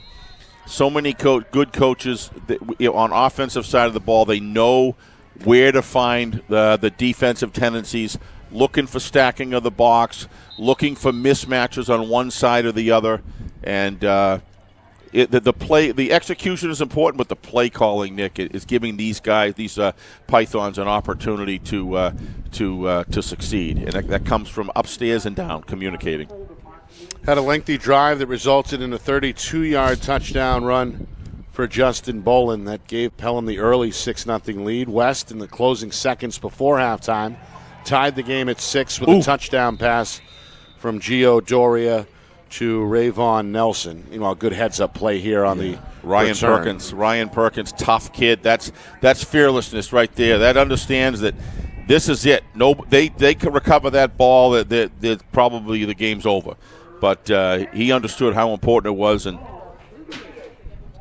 it gives his team the ball. Yep. They need it. Down 22-6. Great field position. Just 2:33 into this third quarter. Pelham puts up 2 more touchdowns. Bolin an 81-yard run and then a 30-yard catch. They got a strike here on a pass thrown from Kevin Hardy a moment ago. Third quarters define so many games, Nick. They're going to counter here, and that's not going to fake it. Yeah. Not going to buy it. That's too slow to Nichols develop. Able to spin around Keyshawn Foster for a loss of 4. Yeah, it's just way too slow to develop, Nick. You've got to get through the line quicker. You're not going to hold Pelham off while you're going east-west in the back. One handoff, turnaround. Yeah, I mean, obviously he escaped. He got separation, got in the backfield, but you really need plays, bang plays, and then work the passing game. May get to a point here where Coach Provencher's if 5, 6, 7 minutes go by, same score, probably going to have to go to the air and take the risk. Whoa. Movement pre-snap. Yeah, I'm not sure that's That's not Eli defensive. Henry, the right tackle, who ended up on the ground. Yeah. You see the DN, the junior Patrick Moyse, crash into the West right tackle, but he was drawn offside, so a false start here against West.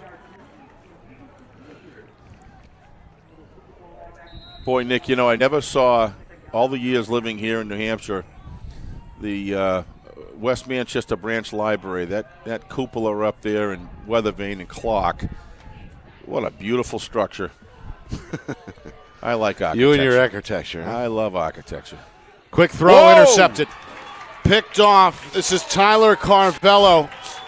Going to return it down to the 28-yard line, and Pembroke comes up with the game's first takeaway. Well, seems like, Steve, there was a little miscommunication perhaps on that play with West. An easy interception. And now Pelham looking to tack on some more points to their 22-6 lead. Just a little bit, almost looks like they read the play ahead of time there, Nick. He was in perfect position. That was not a good decision to throw that ball when you've got a defender right between. If you loft it up, you can't loft it. You just can't throw it. Yeah, that was just a deliberate pass without any decoy or anything. 1st and 10, McKinnon slips free of 2 men before Nelson jumps on his back and finally brings him down at the 23-yard line. A gain of 5 there on a hard-earned run for McKinnon. Nick likes to tease me about my love of architecture, but there isn't this great society and civilization that's ever progressed forward without an architectural revival first, Nick. That's a fact. And infrastructure. It's good to know. Oh, brother. Speaking of renovation, West, they're in the hunt for a $2 billion upgrade here to their weight room. Yeah, let's hope. And their field. Part of the finalists for a nationwide competition sponsored by T-Mobile. Find out more on West's Instagram page. Just tough bruising football right here. Yeah, this is Nichols. Whether it's been McKinnon or Nichols, those two have been hard to bring down this afternoon. Yeah, well, you just get that thing where you start feeling like you're running downhill and you're almost enjoying the contact, looking for it. Like we saw last night with both football teams in Bedford and Pinkerton, who know how to run the football and train properly. This Pelham team knows how to lean, drive the legs, and give the hit. Back to McKinnon. Avoids the first man, stiff arms the second, and he's going to find his way into the end zone. Yeah, this is a terrific run there by McKinnon. Pelham going to celebrate here. A 14-yard scamper there. First touchdown of the afternoon for the senior junior McKinnon. And Pelham, they wear you down, Nick. In less than 5 minutes, has put up 22 unanswered points. They wear you down. I mean, these running backs that they have in tandem, Nick, going back and forth. To your point, you said earlier, they're relentless. They do everything right and just well-trained guys and with good gifts. 2-point try. Hardy on a keeper. Goes up the middle for 2. But as much as I say that, Nick, it's the offensive lines that begin to take over games. And once that happens, you see these guys running off the field that just very difficult for once you get behind a team like this. And they smell blood.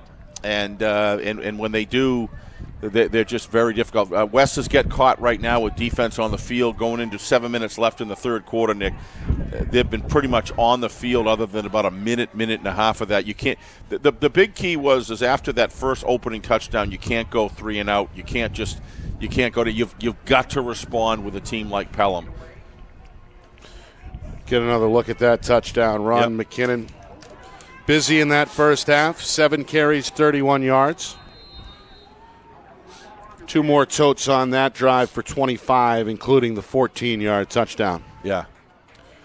Off the bounce, this is Nelson fielding it for West on the move. Skirts his way across the 20. Good return by before Nelson. He's spun down at the 30. Good tackle there for Pelham's Luke Draper. So, still a lot of football to go. Just 5 minutes gone by third quarter.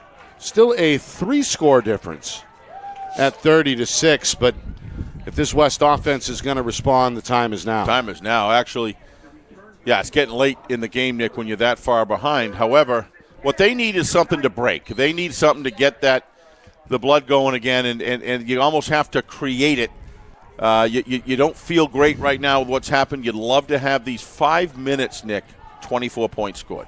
5 minutes. Yep. That's explosion right there. Doria is going to put a man in motion and hand to him. Trying to find his footing is the ball carrier, Keyshawn Foster. Yep. Leans forward up to the 34 for a gain of 4 to bring up 2nd and 6. Yeah, defensively right now, Pelham's winning the battle as far as block shedding, Nick, over holding blocks. They're winning that battle. So what do you do in response to that? Well, sometimes you can't be helped.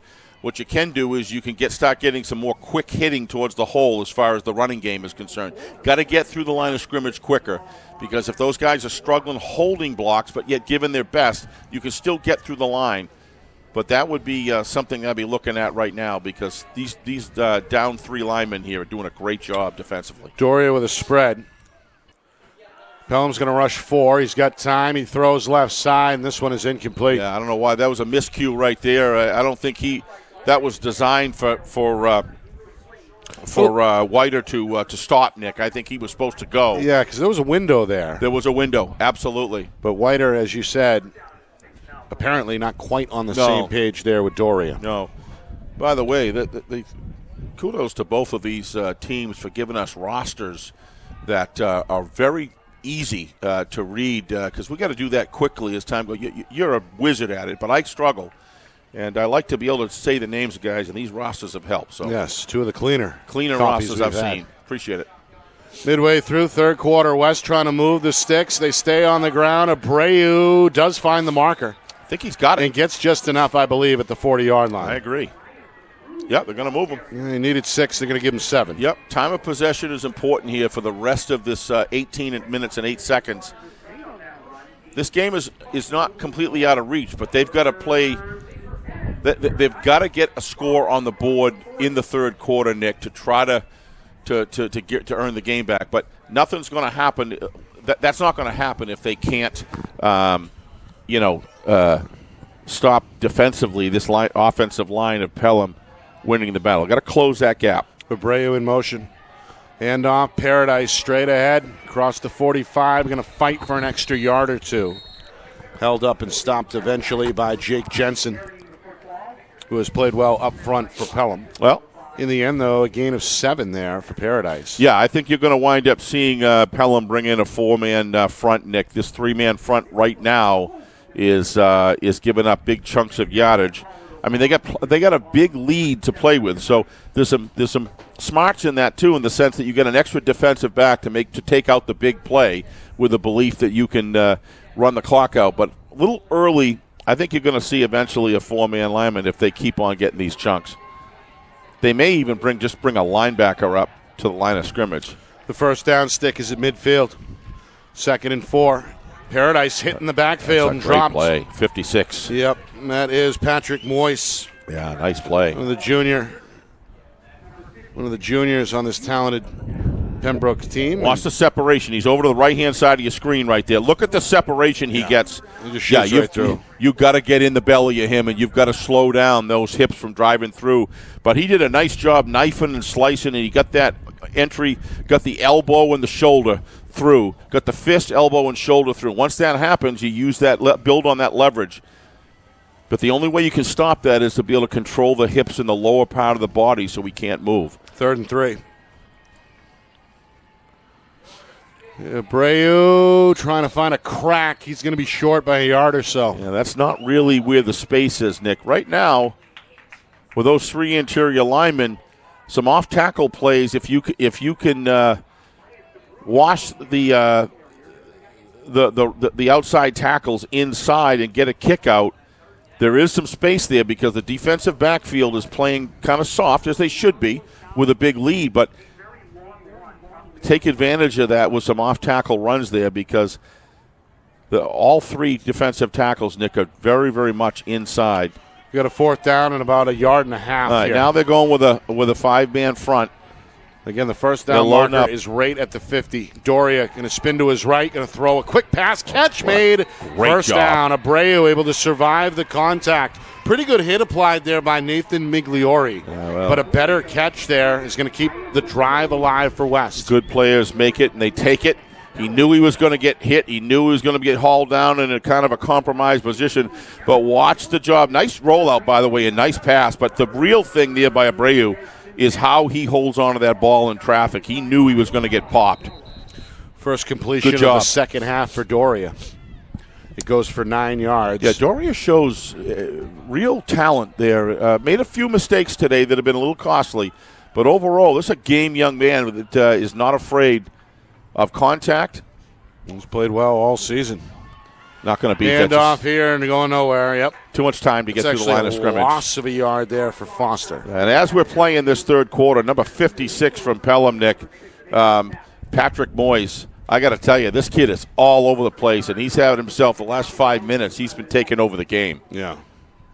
Moyes has played well. We've called Jensen's name up front a bunch. Yep. Big number 76 in white. And, of course, their edge players have been outstanding, and that includes the corners.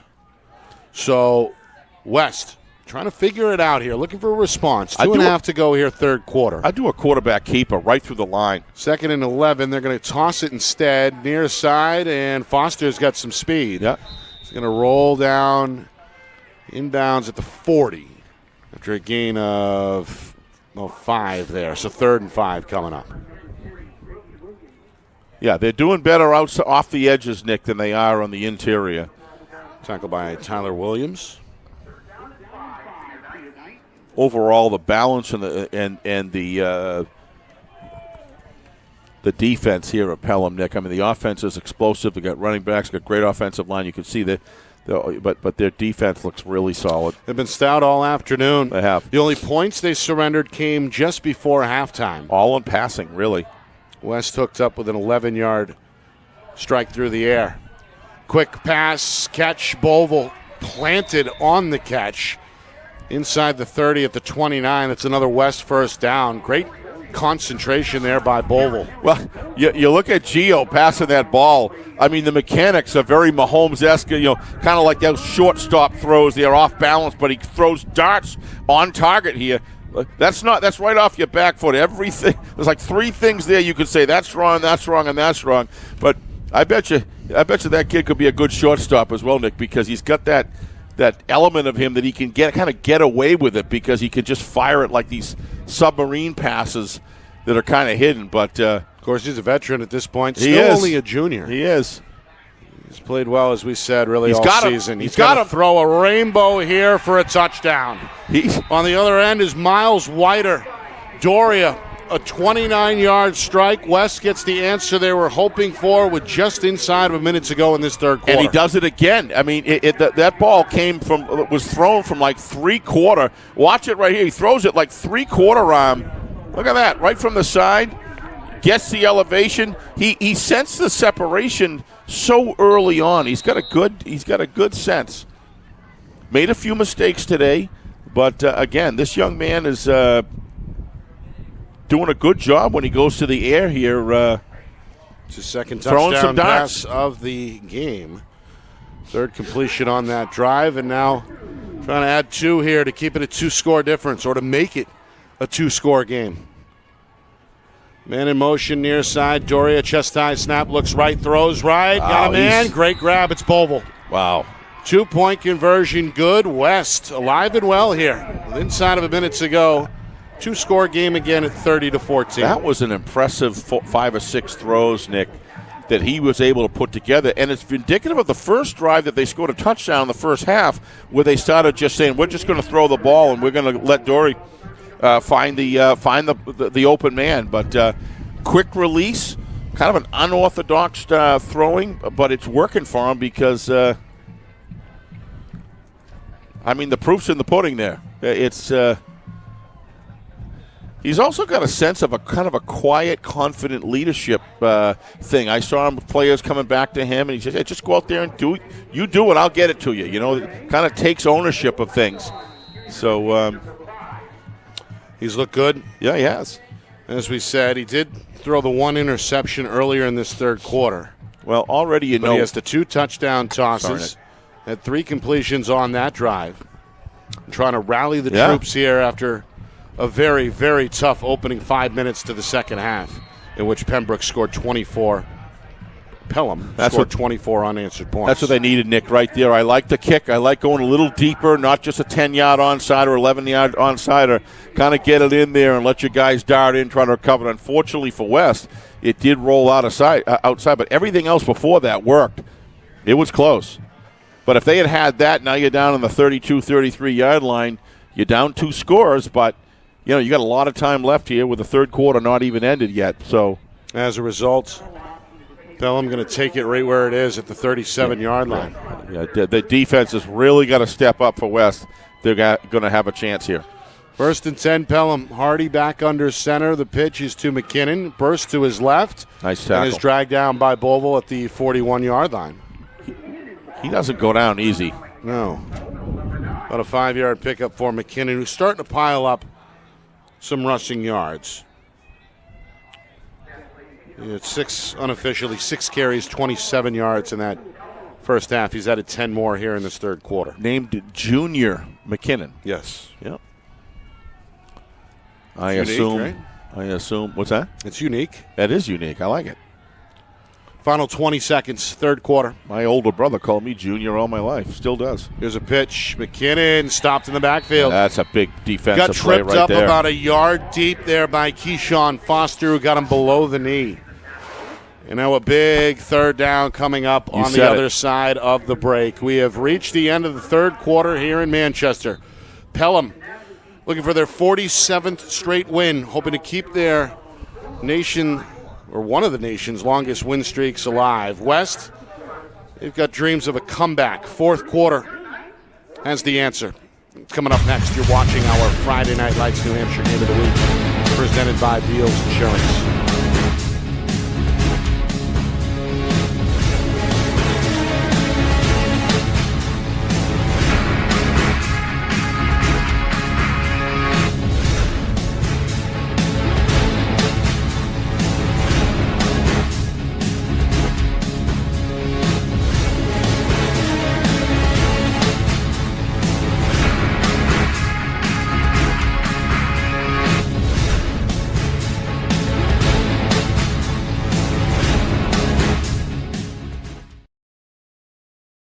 Our broadcast today, as it always is brought to you by Beals Insurance Agency, with locations now in both Bedford and Londonderry. Whether you need home, auto, or business insurance, Beals Insurance will get you both the price and quality coverage that's right for you. Just call 603-471-9999 or visit BealsInsurance.com to request a free quote and start saving money today. Again, that's BealsInsurance.com.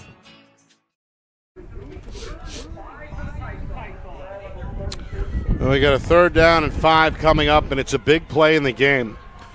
West and Pelham, they were tied at halftime, 6-6. Pelham, their offense came alive in the first 5 minutes of the third quarter. They scored 24 unanswered points. The defense during that span came up with a takeaway, mix in a couple of big plays, and it looked like it was rolling Pelham's way at that point, 30-6. But West, they come up with a response of their own late in that third quarter, a touchdown, a 2-point try, and we begin the fourth. Still technically a 2-score game, 30-14, as Pelham 12 minutes away from potentially extending one of the country's longest active win streaks. Ooh. Meanwhile, Nichols, the fullback, going to zigzag into West territory, hit initially at the 45, ends up down at the Blue Knight 41-yard line. He's a tough runner, Nick, tough to bring down. Look at the replay here. You just want to – this is a little bit of a mismatch. He's just a really well-conditioned athlete. And, boy, he just keeps zigging and zagging and grabbing yardage low. Look at this silly dog here. He's been sound asleep, though. He is completely uninterested in this game. He's up now. He's up now. Yeah, well, she came by and just checking on him. And she told him it's the fourth quarter. It's the fourth quarter. You know what it is, Nick? He's just so used to winning that right. he's not interested anymore. Pelham 5-0, looking to stay unbeaten with a win today. McKinnon on a counter, met at the second level by West's senior Ryan Perkins. Starting to pile up some tackles in his own right defensively for the home team. He's going to hold the runner to a 4-yard gain. That brings up 2nd and 6. The home team, Nick, on the defensive side of the ball, tackling-wise, has not feigned one play today.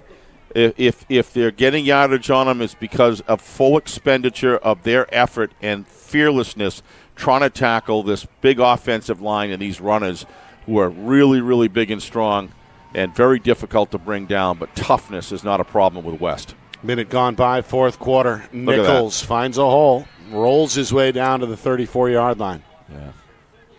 It's a gain of 3, maybe 4. Either way, 3rd and 2 coming up. Every coach runs into these sort of situations in games like this, but you go and review the films, and when you see the effort that's gone in from these West players, Nick, from start to finish, they're not giving up. The score's, 30-14, and they're playing like it's tied. Hardy the snap, back to Nichols on a dive. Not going to get much. Let's see. They needed 2 there. And the official's saying first down. Yep. Placed the ball at the 31-yard line. Yeah, offensive line got a tremendous surge there, Nick. If you watch them, they're just driving into the bellies of the defensive linemen. Defensive line doing the very best they can, but it's just when you got the cadence working and the size and strength and tactics working, you're going to see it right here. Watch this offensive line get off the ball. Bang. Everything in unison, just kind of developing a little bit of a wedge to get that first down. And Joe Ferreira paving away there. Yeah, sure. That's the right guard, number 75. I agree. All right, we got a gun look here. Yep. On 1st and 10. 2 receivers each side. Bolin back in at quarterback. Stretch run. This is Nathan Migliore, and he's not going to find the edge. Yep. It's Paradise flexing his muscles. Great open field tackle there for West. Tremendous open field tackle. Not only that, it was the support around him, Nick, that didn't allow the cut up. See number 5 right there, didn't allow the cut up, and then that opened up. It's his turn, and then he's got containment on number 2 on the outside, Miles Whiter. So that's just perfect defense, Nick. Bang, bang, bang. Push the run outside, contain it, turn it in, and make the tackle. Textbook. Ends up as a loss of 1, 2nd down and 11. Pelham going to stay in the spread. Boy, that wind is strong. It is. Bolin on a design run, gets to the second level, cuts it at the 25, breaks it out to the 15, foot race at the 10, and that is touchdown number 4 for Justin Bolin. Nick, I had no idea that Pelham had a runner like Bolin. I mean, he reminds you kind of Morrison, that same style of runner. Explosive. Absolutely. 32-yard touchdown run is 4th today. That's the second time he's done it from 32 yards out. Yeah, he's a guy to watch. Of course, he set the standard on the first play from scrimmage in the third quarter with an 81-yard touchdown run, which is the longest play either way this afternoon. So there's the 6. It's on the board. We've got a rare 4-touchdown performance from Justin Bolin. Pelham is going to keep the offense on the field. And apparently whatever the officials were discussing has been wrapped up. And we are ready for the 2-point try here momentarily. Trying to make it a 38-14 advantage with 3 minutes gone by. Bolin's going to stick to the quarterback spot here, but not before a timeout is called by Pelham.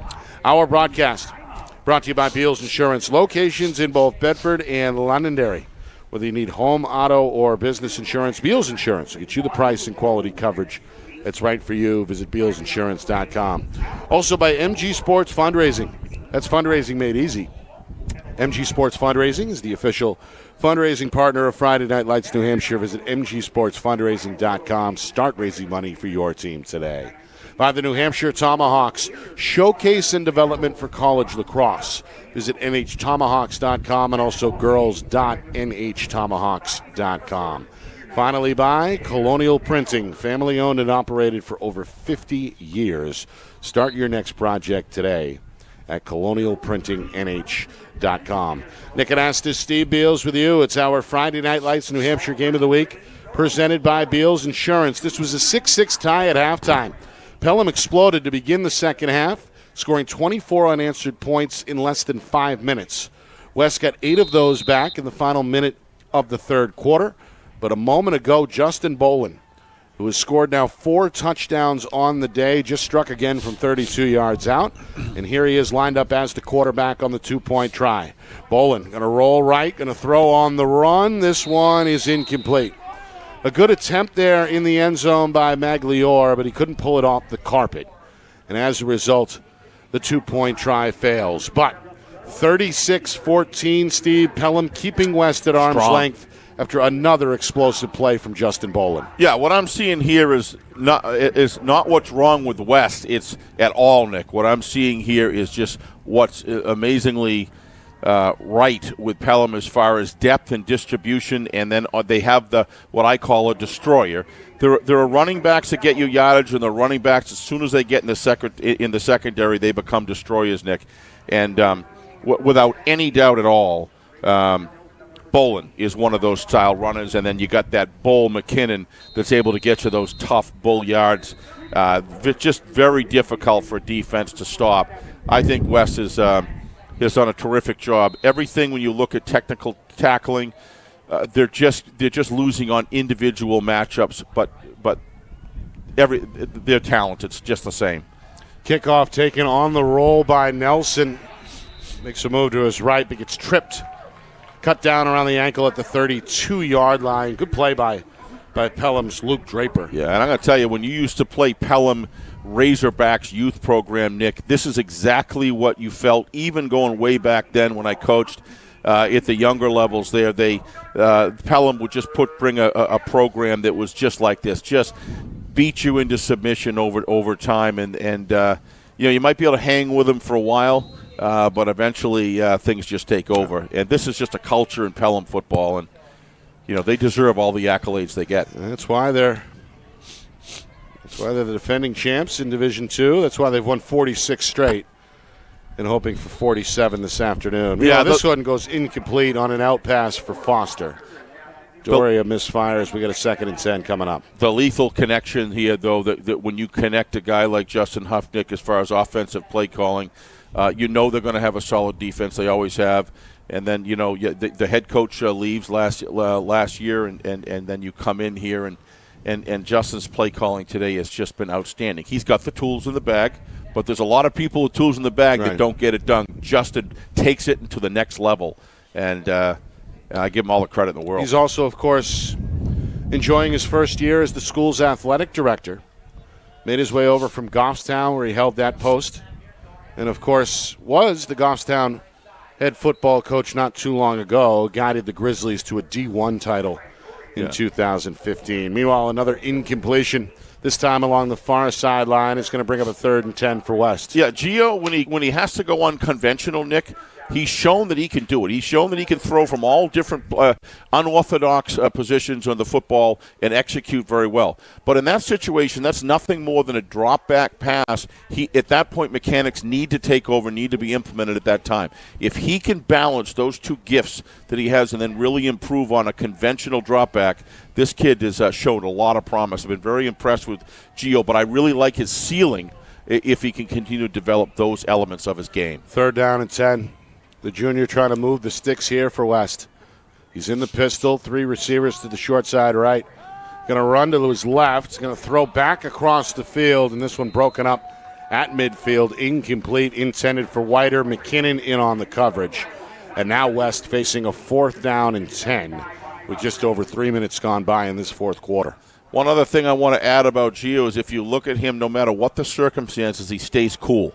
He's been cool this whole game. There's been a whole bunch of reasons why a quarterback with a weaker sense of self and mental and emotional stability. This kid just is the same thing. He knows what his job is to do. He's going to go to execute the very best he knows how. But I'm really impressed with the kind of quiet leadership in which he's shown under very adverse situations at times. Going to have a quick conversation on the sideline with Coach Provencher, and now it's like a nice kid. They're going to go for it. 4th down and 2. West with the football at their own 33-yard line. What the heck? Pelham looks like they're going to blitz. Long count now. Doria takes the snap. In trouble. Yeah. Pocket collapses, and down he goes. Sacked. It's Jacob Chafe, the junior defensive end. Pelham going to take over on downs inside the West 30 Make it 28-yard line. Yeah, when you see the pocket begin to lose it, Nick, tuck it and run in high school football. Because generally speaking, there's nothing good's going to happen if you try to force a pass, A. B, you're putting yourself – just tuck it and run. If it's not there, you feel it collapsing, and you don't have your teammates' bodies in between you and that defender, run it upfield, try to get it back to the line of scrimmage. Sometimes easier said than done, though. Yeah. I'm just saying ideally. When you've got kids like Chafe breathing down your neck. All right. Pelham, they love the field position here, licking their chops at the West 28-yard line. A comfortable lead on the board here at 36-14. They go to the ground again. McKinnon showing the speed to the outside. He's at the 10. He's pushed out of bounds at about the 6-yard line. Flag down. If the play stands, it's a gain of 22. But as Steve said, there's a flag back at the 32-yard line.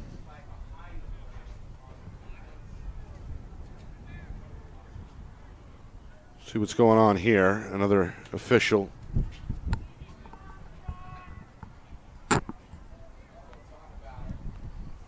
Well, not sure what's going on here. I think it was thrown by the referee himself. Didn't see any holding there, Nick, but either. Again, to be honest with you. That's a personal foul against West. Oh, okay, so there you go. That's why. Not sure if that came on the tackle or after. Or maybe. trailing the play afterwards. Yeah. I thought it was, where it was thrown, it seemed like it was a holding. That's usually where they're called there. So that didn't see any holding. That makes all the sense in the world. Must have been something happened on the field. And 6 penalties now against too many of these against Manchester West for a total of 40 yards. Somehow you got to make that connection at the high school level that these penalties do nothing but just you work all week. You're going to make holding penalties to save your quarterback from getting sacked. These things are going to happen. Occasional, false start, but these penalties, these personal fouls, you just got to get out of your system. Pelham now on the doorstep as a result. McKinnon looking for his second touchdown of the day. Is very close, but I believe West just pushed him back. Good collective effort up front there by the Blue Knights. Jaden Nardi, one of the junior defensive linemen, in on the scene there. So, second and goal coming up with the football inches away from the goal line. Nearly 4 minutes now, over 4 minutes gone by in this fourth quarter. Pelham really looking for separation here.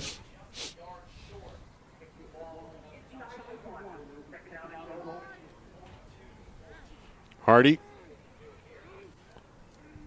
He's got two backs behind him, including McKinnon. They toss to McKinnon, and he's in the end zone. A 1-yard touchdown run for junior McKinnon, who's looked pretty good here this afternoon. He scored twice, once from 14 yards out and there from just a yard.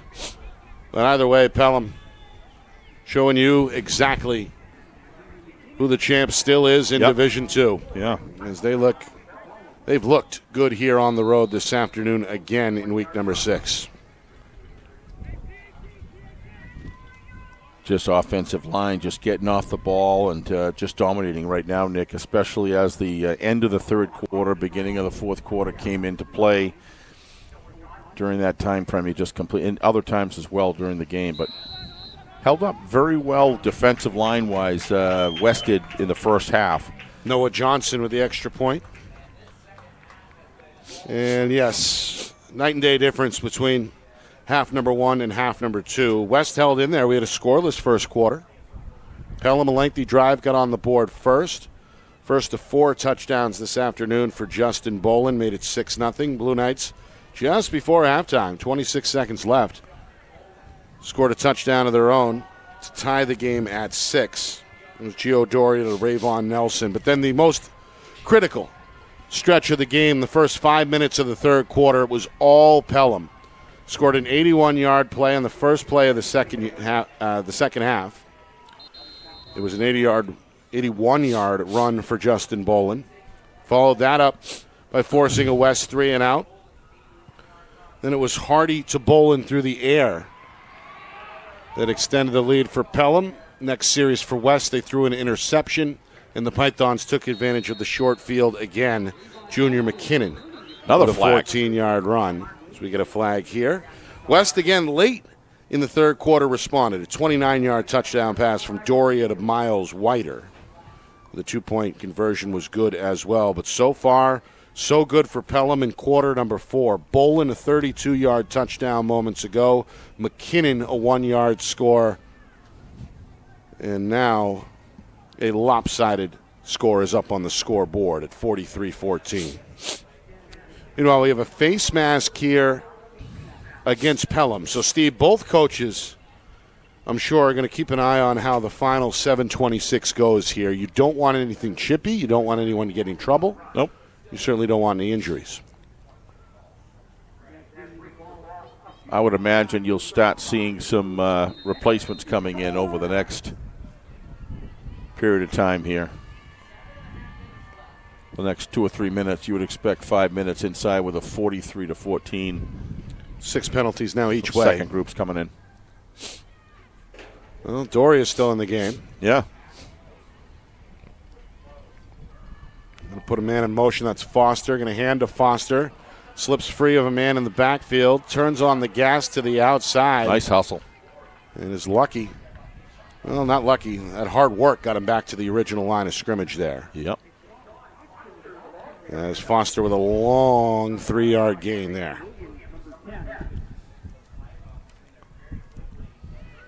Foster has been busier in this second half compared to the first half for West. And he has factored in all 3 phases as expected today. Nearly 5 minutes gone, fourth quarter. Most of these fans have stuck around. They have. Including everybody on this side of the field. Absolutely. Those are the Python supporters that made the trip from Pelham. Nelson trying to escape to his right. He's still on his feet, but he was blown down. Wow. They blew it dead. They gave him, the 38-yard line with the forward progress. Yeah, when I came in, Nick, of the upper parking lot over there was a big camper, an RV-type camper, and there was a big Pelham tailgating party going on right there. So there's obviously this squad, there's people that follow around and really enjoy the pregame, and that's a great thing to do on a Saturday. A lot of Python's gear on display here. A little sunshine. And, of course, the West fans, they've turned out as well. Yes, for the most part, have stuck to that far side, that bleacher area, wearing their blue and white. Doria not on the same page here with Nelson, incomplete. Nelson slipped as that pass came in. That's going to bring up a 4th and 7. Yeah, Doria's just got hands in his face, bodies all around him. At this point, the offensive line is caving pretty much every play, not without a good effort. It's just that they're just being overwhelmed right now, and that's just taking away Doria's vision, and he's just got to kind of release it quickly in desperation for many of the plays here. That's pretty much halfway through the third quarter. Into the fourth here, that's been going on. So, they're just teams start going downhill.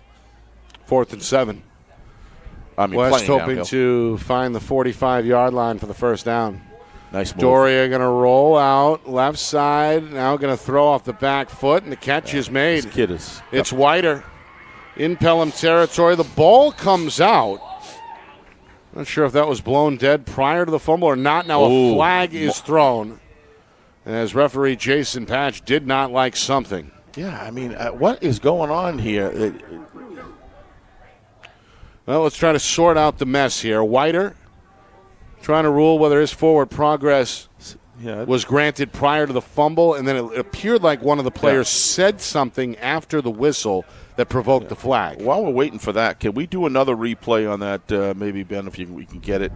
I just want to see what happens when Gio starts making decisions quicker to get outside of the pocket. And this is what I was talking about earlier. You're going to see it right here. Now watch the decision he makes right here. Snap ball to him, gets caved in, immediately changes the pocket, gives himself an option to run or pass, and look at that weak side coordination that he's got right there. I just think that's an area of his game, Nick, that he can really begin to implement, and he's going to make West better if he can make those plays make those decisions a little earlier on. This young man's he's a junior, correct? Yep. Yeah, so they've got him for the rest of this year into next, and if he can continue to develop that part of his game, he's good now. He's going to be even better. All right, here's the ruling. They say no fumble, No. completed pass, and then after the whistle, a personal foul against West. Second one of the drive. So the ball is backed up to the Blue Knight 32-yard line, and I believe we have a first down on the way. Things getting a little sloppy here in the second half. It's the 7th penalty against West. We've seen 6 so far against Pelham. Well, now they're explaining something to Coach Provencher. It may actually be Pelham football. So the West offense is now going to jog off. The defense is going to come on. Meanwhile, the Pelham offense is ready to go. In fact, they're lined up. West, though, they're going to be allowed to bring on their defensive unit by the officials. Wonder what happened there. So I think it was a fumble recovered by Pelham. That's the game's second turnover. And then the penalty yardage for the personal foul was tacked on after that. So it's actually 1st and 10 Pelham. I don't get that, but anyway. From the West 32-yard line. First carry here. Cody Arsenal. And he's going to reverse direction and head to the end zone for a touchdown. Wow. Arsenal turning on the Jets. Great change of direction. 32, the lucky number for Pelham. That's the third score today of 32 yards. You got a runner like this. Watch the wherewithal to understand green space. He sees the kick out right there. Then he runs upfield, and then he runs right through the funnel of green and extends it to the corner. And that's just a good piece of running. Now watch this. Watch the internal run. Never stops.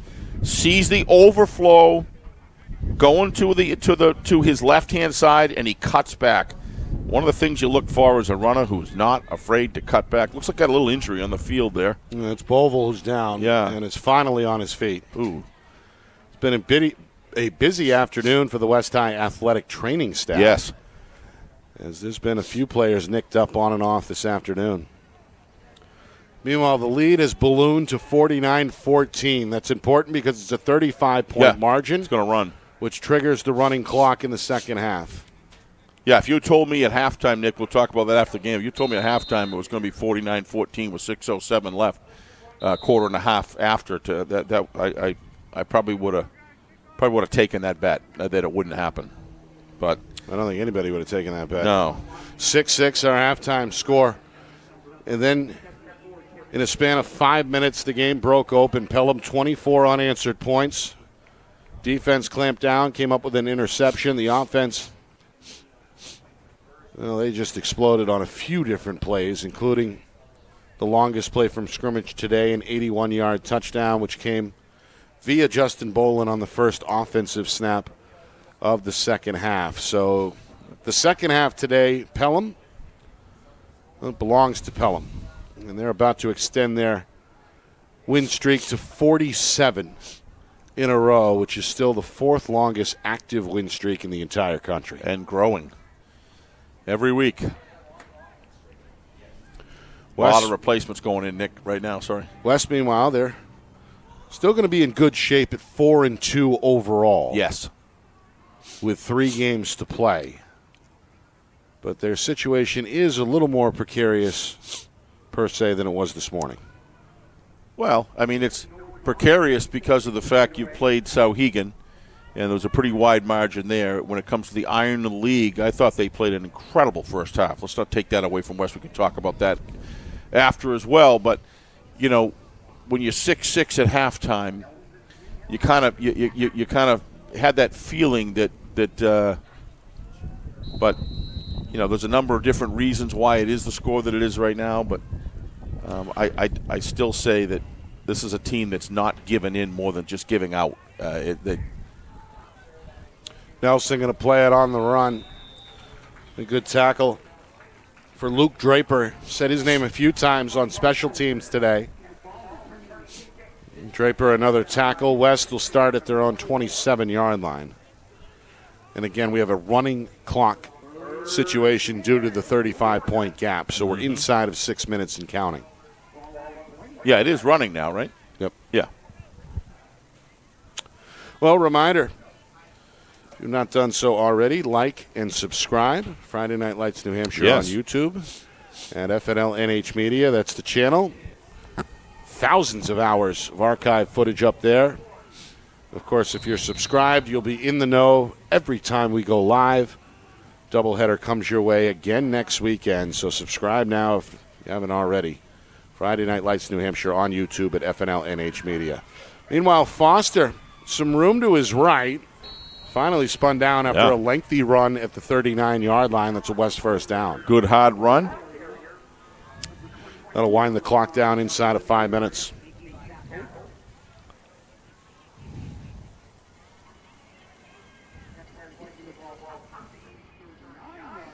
A 19-yard run for Foster. As I said earlier, he's been busier in the second half running the football for Coach Provencher. In fact, only had 2 touches in that first half.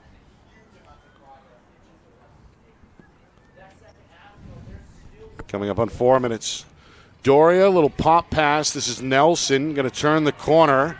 Gets the 50, down to the Pelham 40, 30, and he's gone. Not going to be touched. Well, he's got some speed. How about that? A 61-yard touchdown for Rayvon Nelson. That's his second touchdown today for West. No laundry on the field. Touchdown's going to stand. It's now 49-20. Boy, he ran like a deer there, Nick. You could see just every stride he was breaking up more separation and distance from the defenders. Watch him do a nice job cutting inside the block right here and just believing that I've got the speed. Nice run. 2-point try coming up. Abreu back in as the Wildcat quarterback. We get a timeout from West first. It's Coach Provencher sees something here. Going to bring the Water Boys out and refresh his group with 4:15 to go, fourth quarter. Well, another reminder. FNL Gridiron back in the saddle Thursday night. There was no episode this week because we had a live game to call up in Concord. But we're back with exclusive interviews, coaches, media members. We'll get the latest update. And really good stuff. Get you set for the weekend as well. We're back Thursday at 6. Live every Thursday, 6 o'clock Eastern. On Friday Night Lights New Hampshire. It's FNL Gridiron presented by Beals Insurance. Nick Anastas with Steve Beals here from Manchester West, or Pelham. Looking to improve to 6-0, the defending D2 champs with a big third quarter this afternoon to open up what was a tie at halftime. West, though, still fighting, as evidenced by that 61-yard touchdown run a moment ago from Rayvon Nelson. Now Abreu on the 2-point try. Calls his own number, goes up the middle, and ends up in the end zone for 2 more. So 49-22. As West looking to get better by the snap, Steve, despite the score. Yes, and, obviously we've got a lot of secondary players in right now, Nick, but still it's an opportunity to see, where these programs are as far as the support right directly underneath. And, boy, I got to tell you, this offensive line here looked pretty solid, looked pretty well trained. So I do think the running clock after 35 points and you get into the second half, Nick, is a good move and gives an opportunity for both teams to put in some of these guys, so we get a look at the future. Well, it's been a lengthy second half in real time. It really has. First half, much faster. Yeah, I thought. As we're over 2 hours and 10 minutes now since the 2 o'clock Eastern Time kickoff. And, yes, that first half was concluded in less than 50 minutes. So a lot of flags, a lot of points since a 6-6 halftime score. Yep. All right, West still trailing big here, 49-22. And I'm sure Pelham is on high alert here for any kind of a trick or an onside kick attempt. I thought it was just penalties and timeouts, Nick, that the clock stopped. I don't know. Never heard of it stopping during after scores as well, I guess. Yeah, I guess so. There's the kick from St. Jean. Returned on the move. This is Arsenal, who scored on Pelham's previous trip. Wrestled to the ground, slammed down there by Murati Kamazi, one of the senior special teamers for West. Boy, if I was a NASCAR racer, Nick, I'd love to be have a name like that. Almost any. Murati Kamazi? Yeah. Just has that fast as lightning. Sounds like a luxury car. Daredevil, sure, yeah. Type thing. Not a bad football name either. No. For that matter. And pretty good-looking tackle a moment ago. Yes, it was. Yeah, tackling form. By the way, Steve, the clock is running again. Yeah. As we move inside of 3.5 to go. Tackling form for West has not been an issue today. No. To me, it's matchups, and it's just over time, the physics begins to come into the game and take over as far as, Yep. To me, that's it. Certainly isn't a lack of will by any means. Here's a pitch. Nice job. This is going to be snubbed out on the edge. Nono Omel, senior linebacker for West, right there with his arms open to make the stop. No gain there for Pelham. Is going to bring up a 2nd and 10. It's actually a loss of, sorry, I spoke too soon, loss of 3. 2nd down and 13 on the way. 2:40 to go. Coming up after the game, stats, highlights, recap, out-of-town scoreboard, and more as we put a wrap on week number 6 statewide. Another counter run. We've seen this a lot. Yes. This is Luke Draper, their special teamer. One of their gunners gets his first carry today, tackled by Foster after a 5-yard pickup. If you look at a counter run, Nick, and you look the way Pelham is running it, and you take the split seconds, break up the tenths of seconds of how quickly their counter gets through the hole, it's really a model to go by. That counter right there is through the line of scrimmage extremely quickly, and that just gives the defense less time to react. And that's just by design, and they execute it very well. Inside of 2 minutes now. Nice stick. Yeah, who's that young man right there? Stood up in the hole. The ball carrier was Nick Landry. Yeah.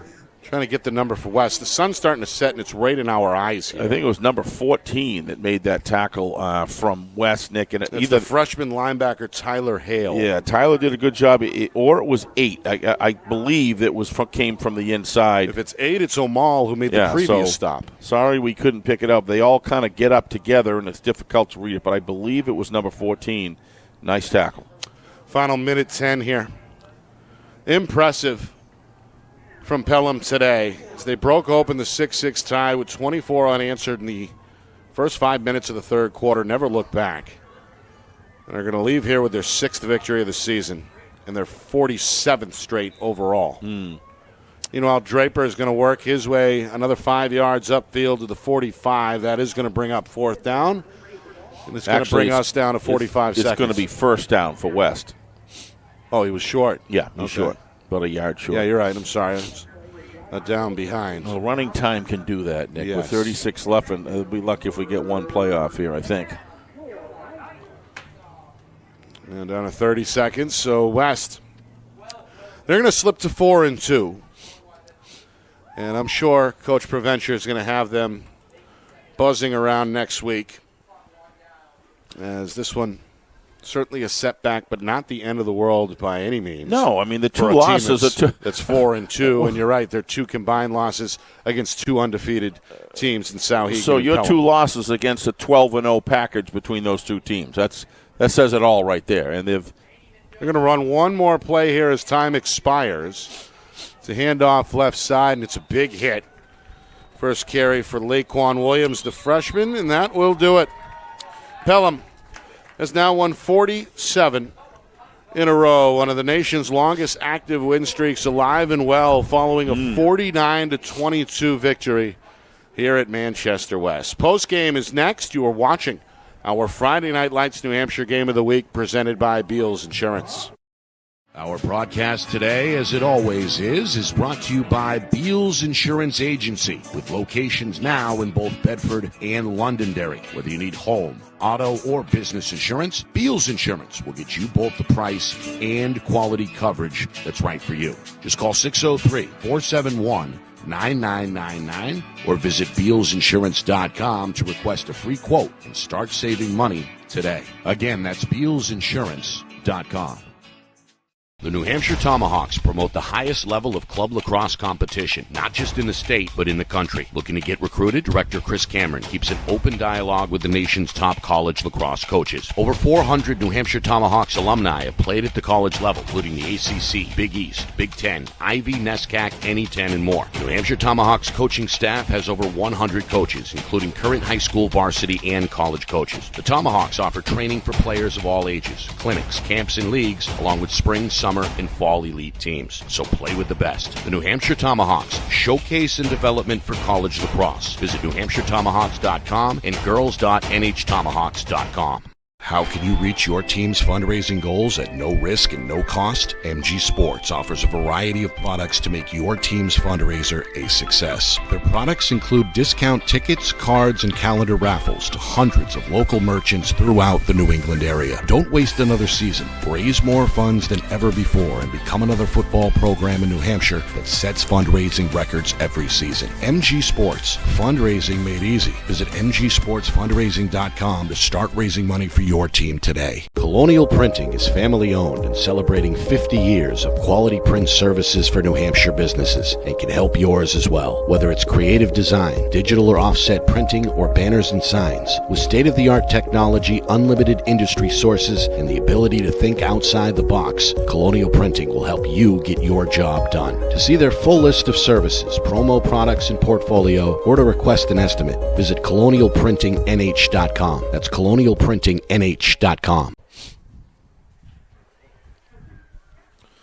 Well, Pelham, on the heels of a strong second half, they come away with a 49-22 victory over Manchester West. They stay undefeated, and one of the country's longest win streaks is still intact at 47 straight wins. West, they slipped to 4-2. This game was tied at halftime, 6-6, defensive battle in that first half. And then the bottom kind of fell out if you're Manchester West. First 5 minutes, third quarter was all Pelham. They scored 24 unanswered points. Big plays on offense led by Justin Bolin. Finishes today with 8 carries, 164 yards, 3 touchdowns on the ground. Added a couple of grabs and another touchdown through the air. Pelham at that point, well, they never really looked back. West with a late touchdown in the final minute of the third quarter made it a 2-score game after 3 at, what was that score, 30-14. But then again, more Pythons in the fourth quarter. Bolin, his 4th touchdown. McKinnon was big today as well, their tailback. He scored twice, including a 1-yard touchdown in that fourth quarter. And then freshman Cody Arsenal throws salt in the West wound with a 32-yard touchdown run of his own on his only carry of the afternoon. 49-14 at that point. That triggered the running clock. West got some of that back with a long play from Trayvon Nelson, a 61-yard touchdown run, his second touchdown of the afternoon. Scored 1 on the ground and 1 through the air. So that ends up being the final. 49-22. Pelham is 6-0. West falls to 4-2 in Division II. Yeah, I mean, this is just a plain and simple tale of two halves. West had the passion, the talent, the energy, and all the other ingredients that go into playing a really well done first half against one of the best teams. Arguably, some could argue the best team in Division II. Certainly, they are like Bedford in Division I. They're the kings of Division II until someone knocks them off, and they're 6-0. So what you saw there was a tale of two halves. 6-6 at halftime. We're sitting here just admiring everything that West didn't. The matchups differential did not seem like a big difference at the time. but you did have to look out in the field and see that physically you were wondering why Pelham wasn't able to, and I just think it was sheer commitment by the West High School group of guys with their blocking and tackling that were going on, and that was just a terrific half of football for West. Come out in the second half, you know that they had to score first to be able to kind of stay with this thing and have that energy. But once they went down on the second touchdown, the big thing is they didn't respond coming into after they went down 6 points after that quick drive and touchdown by Pelham, Nick. They didn't respond, and from that point on, Coach Huft and his crew and his players on the field just showed you why they're the Pelham Pythons and why they're 40-whatever games, 47, I think you said, in a row. And then it just went downhill from there. And then you began to see the matchup different. The physics of the size and strength of the Pythons came into mix there, came clearly into view. The line of the scrimmage began to break down. West began to lose ground as the game went on, and you could clearly see who was the supreme team today. But let's not forget West's first half, and shows you what they can do. This was just a matter of a team getting worn down from just matchup that they just couldn't hold it out on. Some other scores from around Division II. Plymouth, as we touched on earlier, a big winner today to stay unbeaten. The Bobcats down Pembroke 48-12. A win for John Stark over Hanover 34-9. And in Division III, Campbell, Steve, stays unbeaten. 34-14 winners today over Epping Newmarket. Want to thank Christine. Yes. I want to thank Mike. I want to thank Richard.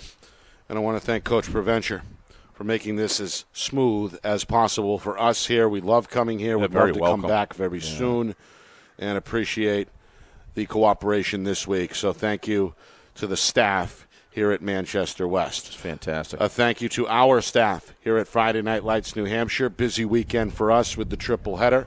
We appreciate Kristen Beals stepping in upstairs to provide the aerial footage.